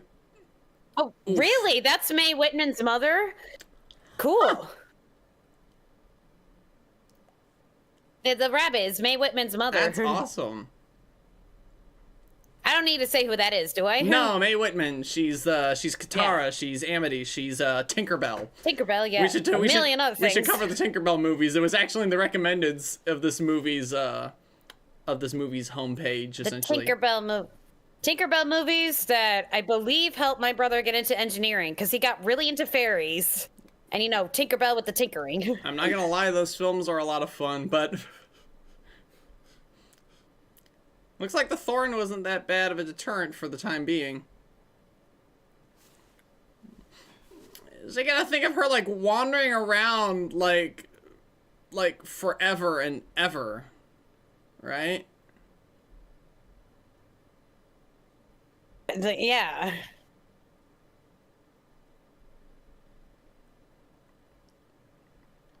You know, also about that idea of Giacomo not being there, can I point out that we started out with him in a library in Paris, but there's nothing explicitly saying this is the French countryside. You're right. Those cabaret birds were there only when he was singing. Okay. Okay, stop. Okay, you know, my mind's already blown from your suggestion. I think But yeah. It's gonna be more of our 1930s bugs.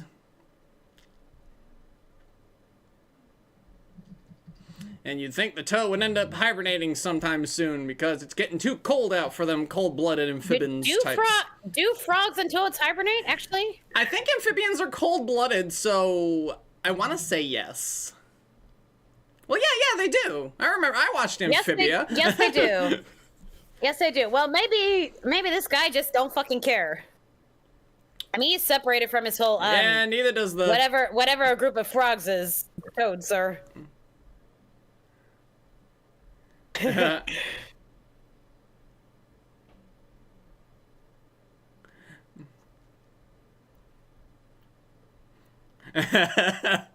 I love them back to back here.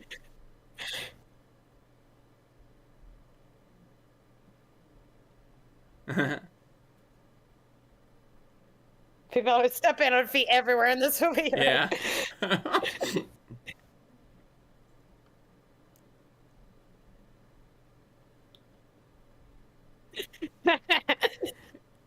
Woof.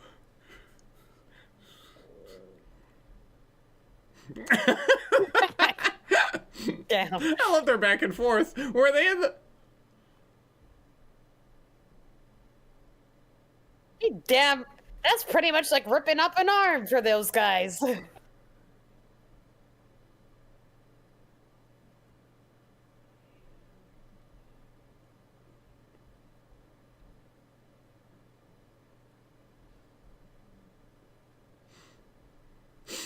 They do play it off like in a fairy tale like way that him ripping off his wings is like ripping off a piece of his costume, and he could put his wings back on. It's like they don't play it up like it's a very serious thing.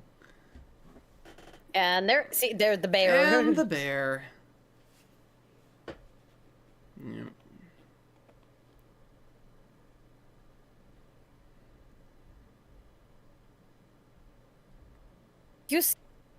Yeah. Okay. Oof. Never mind the self-insert thing. Just, dude, you seriously could have just blown Thumbelina somewhere safe.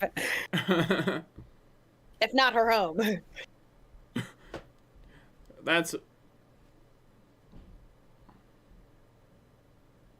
Ooh. In case you wonder whether that was a pot of, like, jam. Just saying. Yeah, winter going by, coming here very fast. Oof. Even with fairy magic, like, fall just lasted, like, 3 days. Yeah, I think it might... It may even be worse than the cartoon visual, that they had to speed up the frost in order to, like, make up time. And now the wing hurts. Hail, hail, the gang's all here.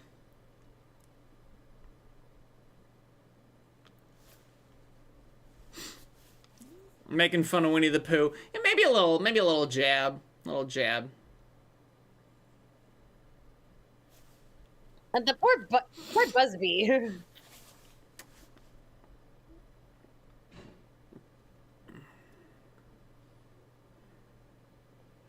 And now... He downright lucky he didn't drown first. No kidding. On the topic of drowning, he's lucky that he's frozen in ice and that he's not just stuck under it.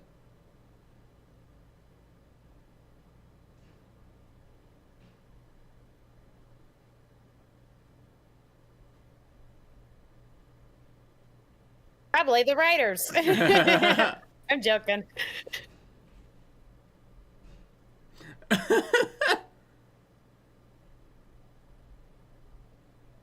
You just haven't ever knows. Oh yeah, right. And he does actually happen to be next to the boot, so that's how he finds stuff.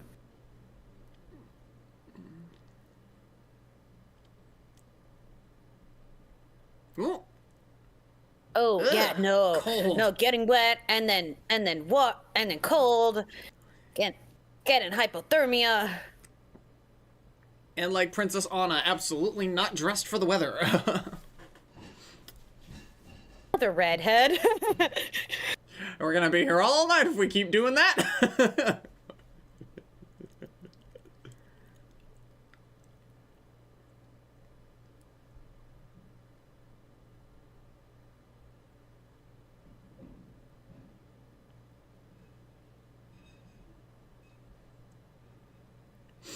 This poor girl. And her poor mother. Right over there are the two. Damn, it's a small world after all. That is a very... Like, I mean, big to her, I suppose. That but... is a very, very... that is very, very pretty snow. Oh, and back at home. Here, too, where I am. Well, you've been getting a lot of snow. Yeah, it snowed a lot last week, and it's still there, pretty thick. Poor mom. Giacomo isn't even a good sell. Aren't they supposed to be the ones who accomplish everything? Oh, and a reprise of the song. Oh. Yeah, Barbara Cook, another Broadway star, so. Yeah. Aww. Oh, and that's actually an early version of A Dress We'll See Later.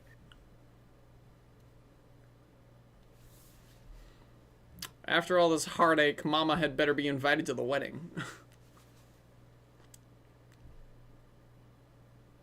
Still haven't shown you the fairy tale theater version of the story. That dog looking like a combination of Goofy and Pluto. Yeah. I still haven't shown you the fairy tale theater version of the story with Carrie Fisher as Thumbelina. No, can't say that we've seen that yet. No. Why we didn't watch that when we were together? Okay, anyway, later.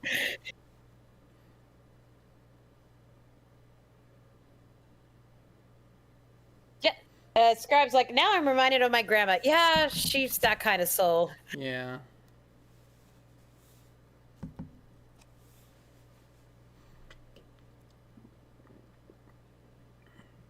I think there is a lot of good stuff in this movie. And maybe it's a little bit of nostalgia talking, but it's not poorly done by any means. It's a lot of fun. It's a lot of fun. It's very pretty. Yeah. It's very well done. Songs are really well sung. They are Whatever well you sung. may think of some of the songs that are written. I'll say, like, I love Gilbert Gottfried's performance. Like, a lot of fun. And Carol Channing. Hello. Another Broadway star. Actually, she's very famous for playing Hello Dolly. Not the movie version, but on stage. Yeah. This is originally going to be Betty White? Wild.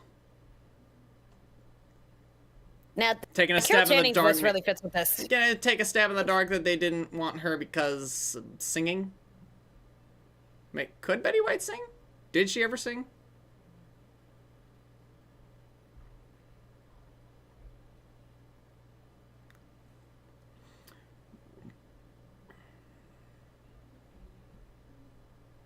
Bluth didn't like her.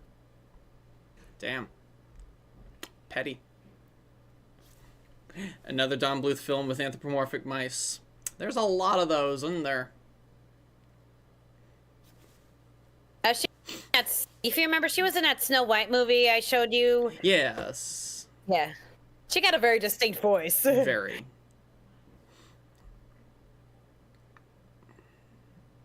I think she didn't do more voice acting stuff.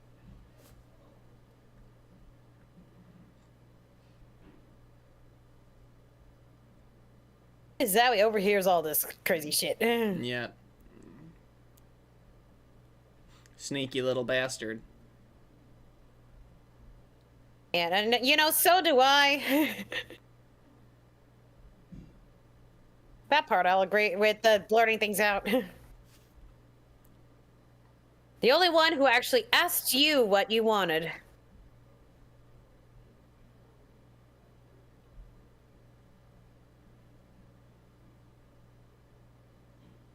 Excuse me? She just learned that the love of her life was dead? Could she have a minute? No one's ever giving her a minute.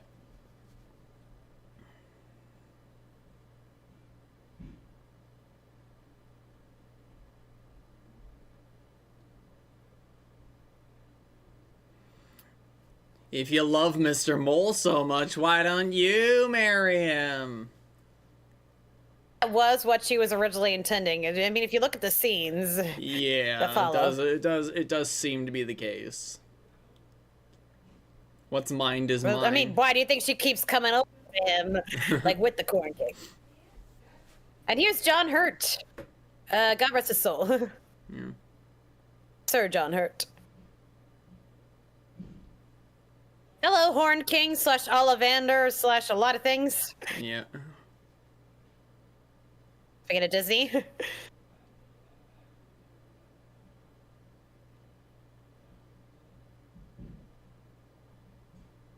Probably of all the 3 suitors, he's probably the one who's like the not as bad. Yeah. His hand is so big, just has her whole arm in his hand. Yeah. Like, he's not outright malicious. He's not good for either, of course, but... Yeah.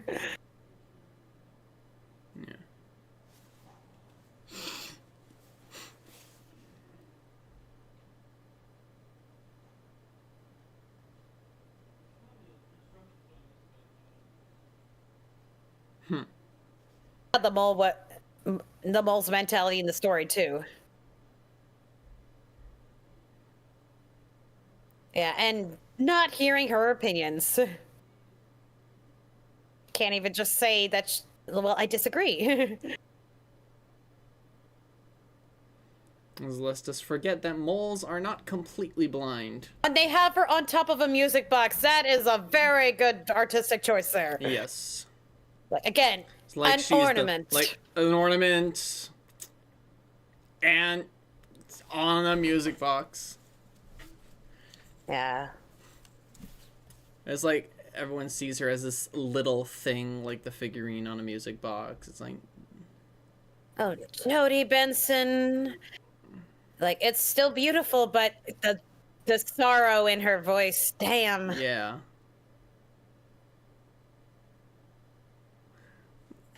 And the reprise of this melody, really nice. Oh yeah, Strange Magic was definitely put on here at some point. No, that movie is a real trip. And that castle looking straight out of Disney World. Oh god. You know, this whole third act is her depressive state. Yeah. Would you agree? She's gone through the 5 stages of grief.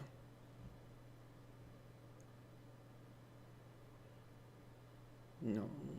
Again, before you harp on her character, look at what this freaking girl's been put through.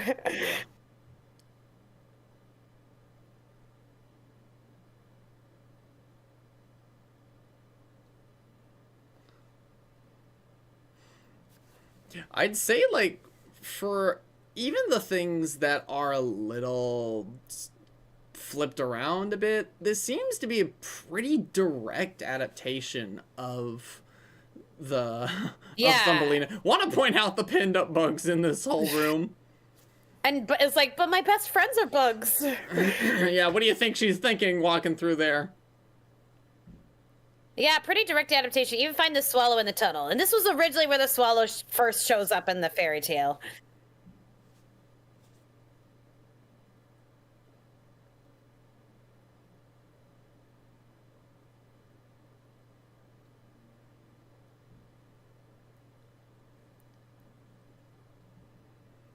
Right, yeah, you look at the way that these two interact and... Yeah. Like, she's like... Looking down. Like, yep, that's exactly what she was intending at first.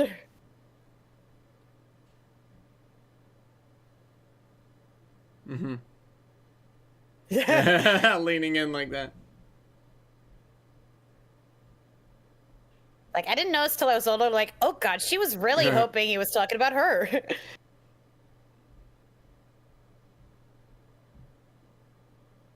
Yeah, you can see it on her face, too.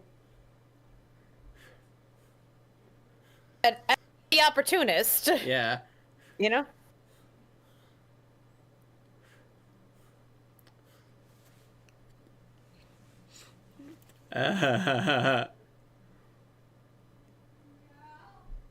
Of course. She Still is straight up a gold digger. She's mostly in it for the money.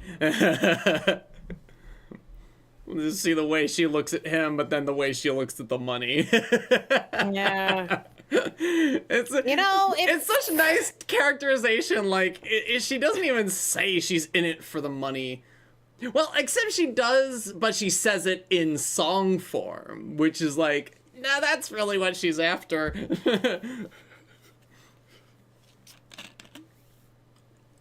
Yeah, but come on, Mole. Clearly Mrs. Fieldmouse is a better companion for you, in terms of conversation, at least. I have to wonder if these actors were in the same... I have to wonder if these two were in the same booth, or if they just edited their dialogue together really well. Even if they did, like... Again, what I said about on-screen chemistry, that's technically not really the actors together, but the whole... Yeah, because what's really great is that it's not just the performances, like... It's also the animating, like, the animation of it is, like, their body language, their facial expressions. No trace of Dom DeLuise in this whole movie. Nope.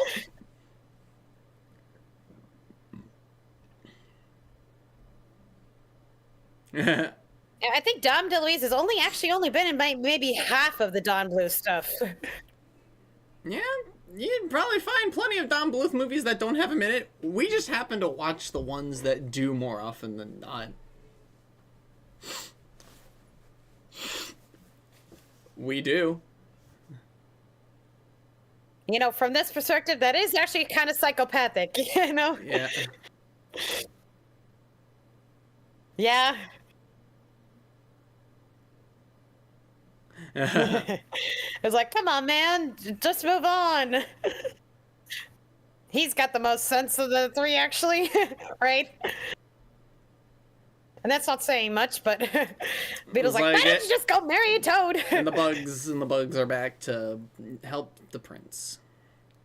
But yeah, that is pretty much how it is. Like, well, I saved your life, and how ungrateful you are. You won't do this for me. Yeah, Mrs. Fieldmouse was meant to represent those matchmakers and mother figures who are like, well, you can, marry this guy, because, he's got money and stuff.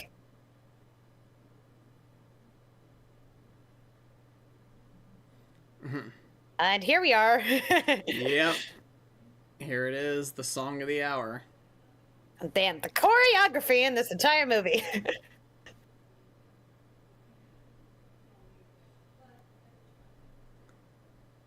Love and pay the mortgage or porridge in your book. See, I'm singing it. Okay. Might have won the award for worst song, but it's what it's meant to be. Okay. It's also very clever for her singing a song like this about not marrying someone for love, but marrying for his money. That is like, it opens with the, like, here comes the bride. I love this part. I love how you can see the line coming up. It's like, that's pretty good musical writing. It's like, she says the word wed, and it's like, I know what the rhyme is gonna be. It's like, immediately. Even Thumbelina's dancing is just so half-hearted. Like, she looks so dead.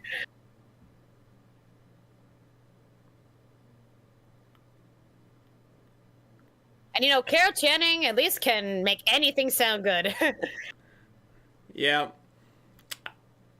But yeah, if you've never seen Hello Dolly, she played Dolly Levi, who was also a matchmaker, so. Anne is from. Yeah. I wonder if it won a Razzie just because of Carol Channing's voice, which would be so what do you mean her stupid singing because is she's a really bit of an acquired taste.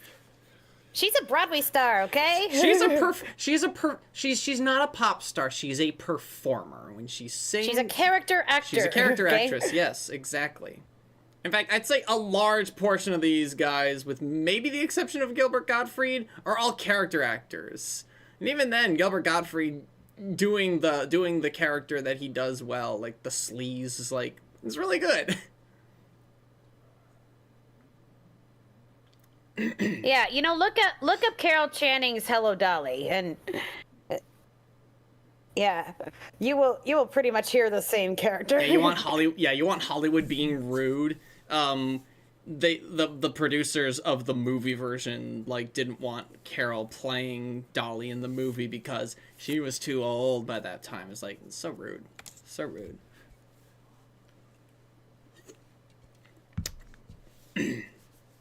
I mean, to Barbara Streisand's credit, it did start her career. Yeah. Nothing against Streisand, absolutely not. Yeah, like she just decides, like, well, there's nothing left for me to live for, so I might as well. That's so sad. It's like, come on, like, surely you're joking. Yeah.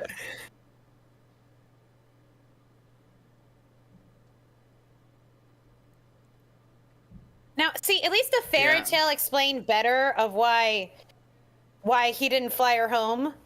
Yeah. Like what happened is he needed to recover, and when spring happened, he offered to take her. But she's like, oh, but I don't think I can marry the field mouse and the mole. They've been so kind to me. And of course, after he leaves, then the engagement happens.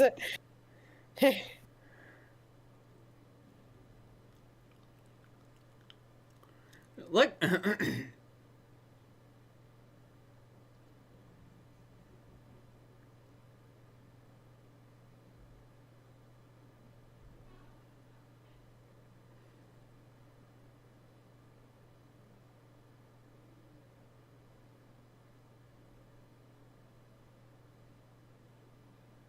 Poor girl. She just lost all the hope in her life. Yeah. Yeah, she's not so naive anymore. She's just... No, she is very... downright she is depressed. Yeah, that's what she is. Very world-weary now.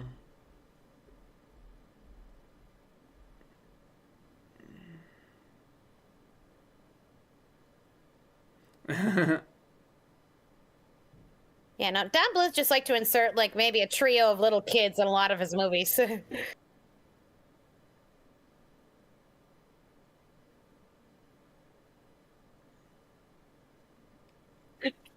They purposely make that hairstyle just not her, you know?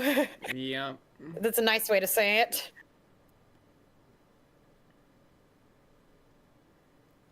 Oof. And the musical cues. That is the most somber version of Here Comes the Bride I've ever fucking heard.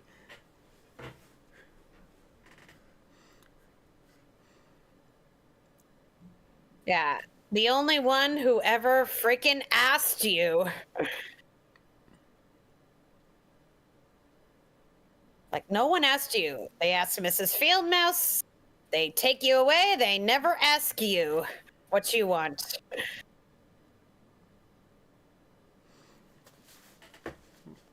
Everything all coming to a head in this... At this point in the story. This is like the pivotal character moment here. That you desire. Like, she still thinks he's dead at this point, too, so... She ain't doing this to be with him. She's just remembering... Ugh. A time... Just remembering... Yeah, a time when she let herself have a choice. Yeah. Instead of being pushed... The one who loved her did not ask her to change. It's not being pushed around. Here we go.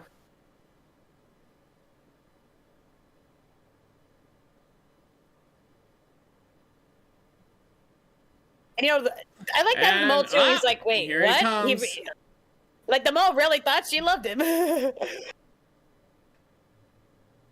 She's like, I'm fucking done with this shit! Alright, ooh! That spider's just, finishing out the... It's like, nope, fucking forget you assholes. Hey, in terms of stealing from Disney's playbook, this is a lot like the ending of Alice in Wonderland. Yeah.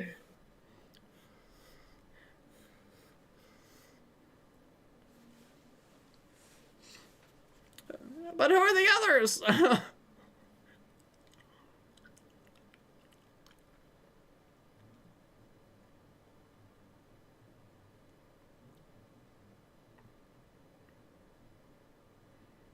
And, you know, it's not like the prince like totally saved her just him. I mean, she fucking ran out of there herself. Yeah.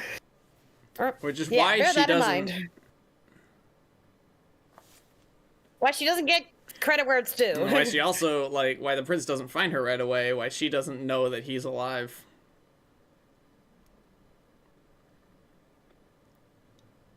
Ooh. Yeah. Ow. You know, I think Dragon's Lair helped with the scene. You asked for that one, Princey. Oh. The priest just like... Ooh. Ugh.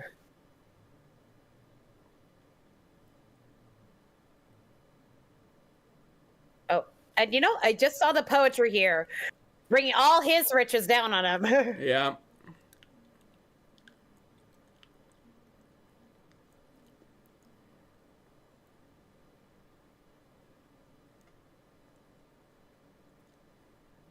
And off on her way again, back into the world.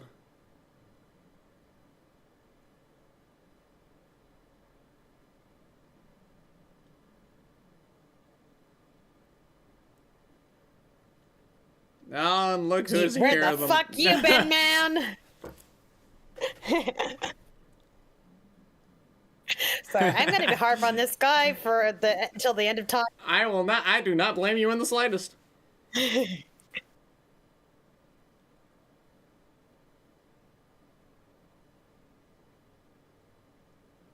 Oh, he said he talked to the bear. Like maybe the bear woke up. The caption said deer for some reason. That's what I mean. I always thought he said bear and just referring to the bear that he saw. Well, the and bear there we go. was She let her hair loose.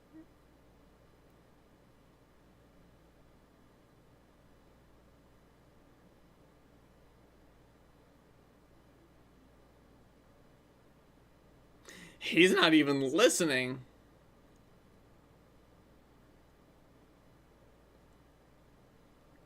This is like us in the Discord server, actually.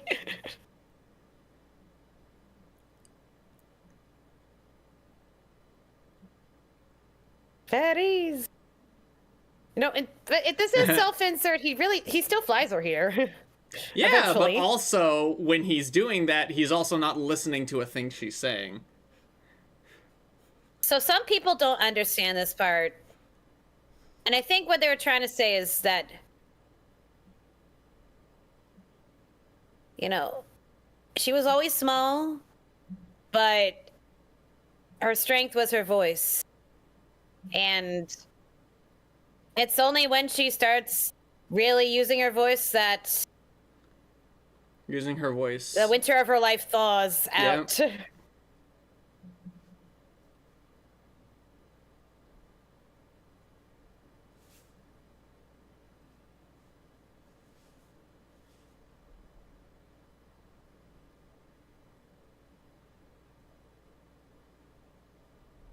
Working theory is that she actually was one of the fairies. I mean, It makes taken from that witch sir. It makes some semblance of sense. And that maybe her wings hadn't grown yet. At anything that we desire now. Yeah.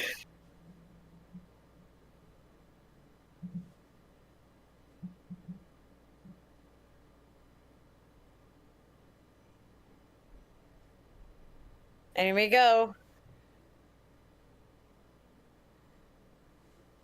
God, that's chills. Literal chills.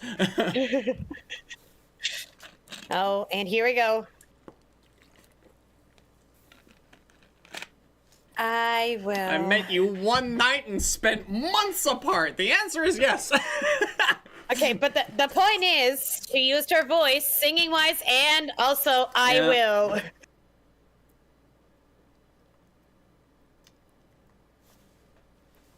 And your lip syncing's totally off there.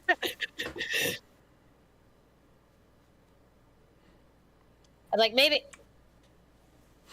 You know, maybe they didn't convey it well, but I think what they were trying to say was once she finally decided for herself, that's when she got her wings. That made her free. May very well be true. There we go. And the wedding party. The tiniest little wedding ever. Biggest, tiniest wedding. And her hair all... Also, you just got your daughter back, and now she's married off. Damn. Although with the changing of the seasons, the fairies come through, so we'll see her at least once every 4 months? No, 3 months.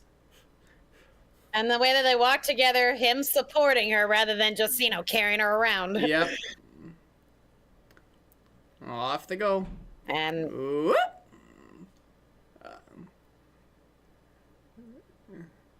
It's like, oh, what will we do with that boy?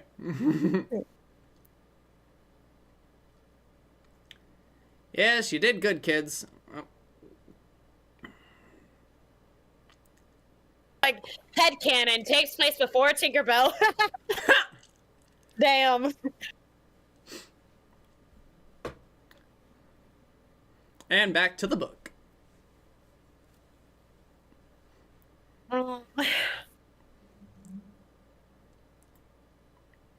So cliche, but I still love it.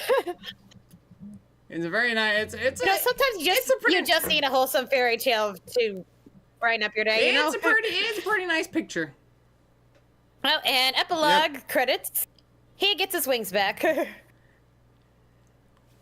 So, put it back. Yeah, put it back. I'm putting it back. Let's see the credits. I'm putting it back.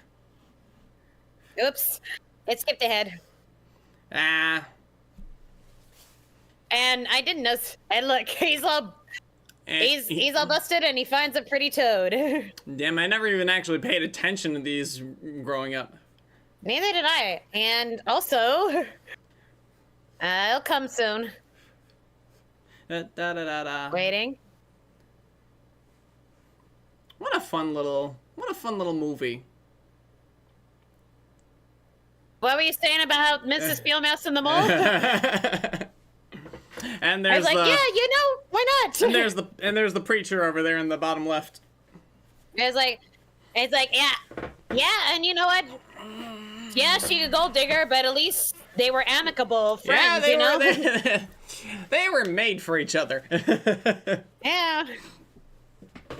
I was like, if it works, it works. I'll say this, like, and there's Mama and the dog. Hero didn't get a lot of screen time either, but he did good. He did his best. Damn it! The songs will never get out of my head. I mean, the motherfucking minstrel show bugs got a bigger role in the movie. Hello, Mr. Bear. And he's like, huh? I don't want no berries.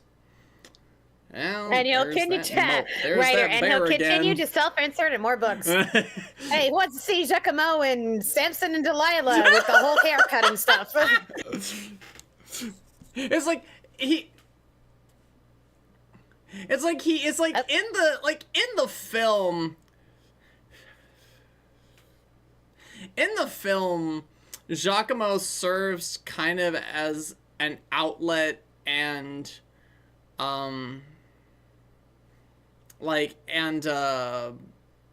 understanding of Thumbelina's emotions. He's meant to be the relationship character, I think. Oh, and look, they buddies, apparently. Evidently. Yeah, and of course, it wouldn't be a '90s animated movie without an R&B version of like the main of the romantic duet. Love duet. Yes. I mean, for Beauty and the Beast, it was. I mean, the romantic duet would have been something else, something there that wasn't there before, but that doesn't necessarily make for a good end an R&B version of the love song. Yeah, that's a good way of putting it. Because Can You Feel the Love Tonight was also... Oh, but then Hercules did the I Want song. Well, okay. The point is, it wouldn't have an R&B version of one of the songs. Yeah. But, yeah, A also live-action Reflection. reference. Well, that was not really R&B, but pretty close.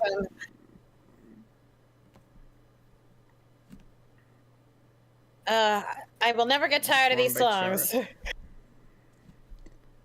Fly with me, and I'd say that the biggest problem with this film is that the soundtrack is really all over the place. You know what I mean?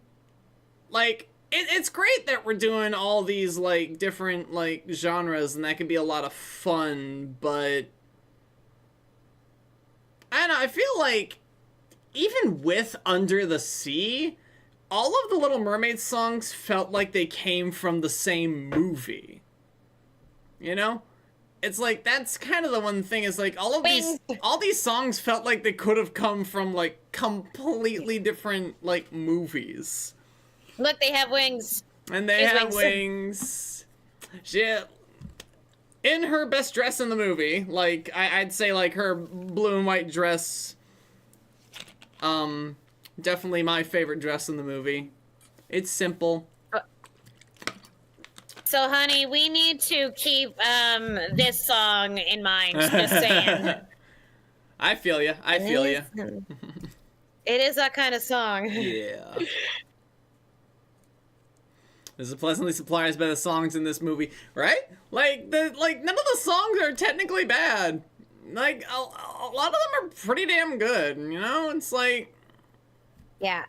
Problem is that all these characters are forcing this girl to marry her and force their appearances on her. Yes, that's kind of the point. Yep. It's the point of the fairy tale. It's the point of the movie. They pretty much got the gist, you know? Yeah.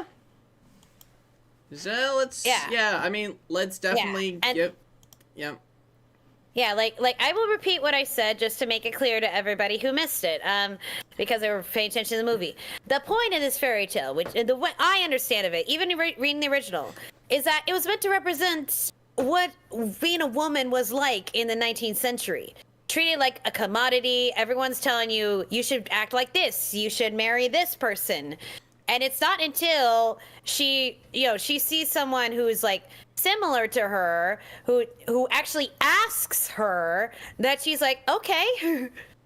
and then she gets her wings. Right. She finds her freedom. And she gets to belong. She gets to feel beautiful and be self-assured. Hans Christian Andersen was really going through some shit. Yeah. But that is, yeah, that's Thumbelina. I really do get I still get a kick out of this movie. I think, like, objectively, this film has a lot of problems. The animation not necessarily being one of them. The animation's really good. But, like, the character designs can be a little yikes for like, sure the kids, the bug kids are main protagonists, but like I was saying about, like, the light colored lips against the dark colored skin that is also on, like, one of our main villains. Yeah. It's, like, not great. It's like, sure, he's green, but it's like, still the same fucking design, dude. But, like, and maybe some of the songs are like out of place, and maybe even not like that great. Like maybe like they're a little too simple, and they don't really fully take advantage of them being like the songs that they are in the narrative. But at the same time, I can't rip my nostalgia from it. Go over Gottfried is objectively a lot of fun in this movie. Mary the Mole is very silly, which was definitely on purpose. It was supposed to be a very funny song. Much needed levity for Thumbelina and the audience in that moment. Like, God. Yeah, and a juxtaposition for her mood, too. And also, how do I always forget, like, that fucking Mama Toad steps on her foot to get her to sing? Just stomps right on her foot. Yes. Oh, man. So, me... In terms of problems I have, I really only have two problems from a writer's perspective. they're plot hole wise. I mean, you already know one of them because I was shouting it like crazy for like half the movie. Like, if you were going to introduce the Swallow earlier in the point, then he actually is introduced in the story. You need a reason for him to not be flying her out of there already. They gave a reason in the fairy tale that Thumbelina decided, no, I want to stay with the field mouse and the mole. And by that time, she hadn't even met the prince. She doesn't meet the prince till the end. And, you know, they actually fixed that. They actually had the prince be a consistent character rather than just showing up at the end and being a Deus Ex Machina thing. And the thing is that they also kind of... Anyway, rewind. Okay. Let me finish. Right, sorry. And then the second thing. The seasons change way too damn fast in this movie. I'm like, how much time has passed? It's like they just said it's today marks the beginning of autumn, and then like maybe 1 day later, 2 days tops, it's like this permafrost, and then suddenly it's spring again. I'm like, what the fuck? If you want to get technical about that, second problem applies to Beauty and the Beast as well. Okay, but that still could have been like winter was like maybe just starting the next day. It wasn't like it didn't turn into spring the next. But the thing that this movie and Beauty and the Beast did was using the seasons in an emotional sense, not necessarily in a literalism. You know, it was like autumn was a season of change, winter is cold and harsh, and then spring is new life. Yeah. And that's what Beauty and the Beast did with its visuals as well. You know. Yes, I mean, the Thumbelina story did that too, but still noted that time was indeed passing, not just like 3 days. I think this film definitely implied, well, I mean, still incongruous, but at least a month. It's like she's walking around and she's so tiny, like, you know, like it takes her forever to get any place. Good point. But even beyond that, I was gonna say, in addition to that whole, like, why the fuck doesn't he fly her out of there, is, something else. It's the prince, right? Like, they actually made a good excuse of why she resigned herself to hearing that the prince was dead, so they adapted it pretty well, her reason for staying behind. No, alive. Yeah. I mean, she didn't know she did not know the prince was still alive. She thought he was dead and resigned herself to her fate, without fully realizing that she could make a choice and she didn't have to be tossed around like she had been the entire time. She just let everyone toss her around because it's like she's always felt like, because she's so small in such a big world, she's never had a choice. That was something that, like, again, like, you're adapting this story that's basically about that. You're kind of just gonna, you know, you're gonna borrow that element, and, like, if you do it well, you do it well, which they did. There are other silly things, but yeah. This movie, along with Beauty and the Beast, pretty much taught me, like, look, if you don't like the guy, say no. Yeah. And I stuck to that. I thankfully didn't have to fall into any abusive relationships to learn that. I watched this movie and Beauty and the Beast, and like, yep, if you don't like him, say no. Yep. To the curb. But also just you know, nostalgia goggles are glued to my face. I can't take them off. It's just a lot of fun. Yeah. I like it. It's funny. It's very amusing that they go from, like, 1930s barnyard animals to these beautiful, sweeping, romantical Broadway ballads, and it's like, what is this? It's like, it's, and then the juxtaposition to this fucking disco, not disco, but like this fucking nightclub. It's a very speakeasy. It's very it's kind of 90s. No, not speakeasy in a way. I mean, it's definitely. I mean, even like the words on the Beetle Ball, and then of course their whole choreographed number being very like old Hollywood. Cabaret. That was the cabaret, word. But like with this like 80s, 90s, like, poppy synth beat. It's really, again, like, I don't remember a lick of that, like, song's melody or, like, the words, except, like, ha, ha, ha, ha, ha, ha, ha, ha, ha, ha, it's like, that's about it. But it's like, that beat will stick with you forever. Like, you're gonna be stuck with some of these melodies and or, like, rhythms, like, for a while. This is like, I am so sorry. You guys are gonna be driving down the road. It's like, shit, why can't I get that song into my head? But that's all I have to say. What about you? Yeah, like, say what you will, I still love it. And, you know, still kind of goes with the whole cliches of, you know, you marry a guy, you've only met a day, but I can't hate it. I mean, especially when you just see those two interact, like, God, this is so sweet. Oh. Sometimes you just need a cheesy, not to be taken realistically fairy tale to brighten up your day. Sometimes you just fucking need that. Sometimes you just need. And, you know, I could use some hope right now. Just, Just saying. Pick me up. Yeah.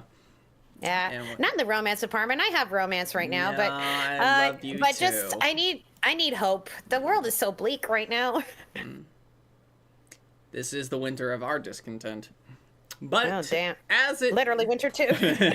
But as it all pans out and all's right in the world, thank you all so much for joining us on this rather wacky adventure. I think wacky is definitely a good closing word for this one.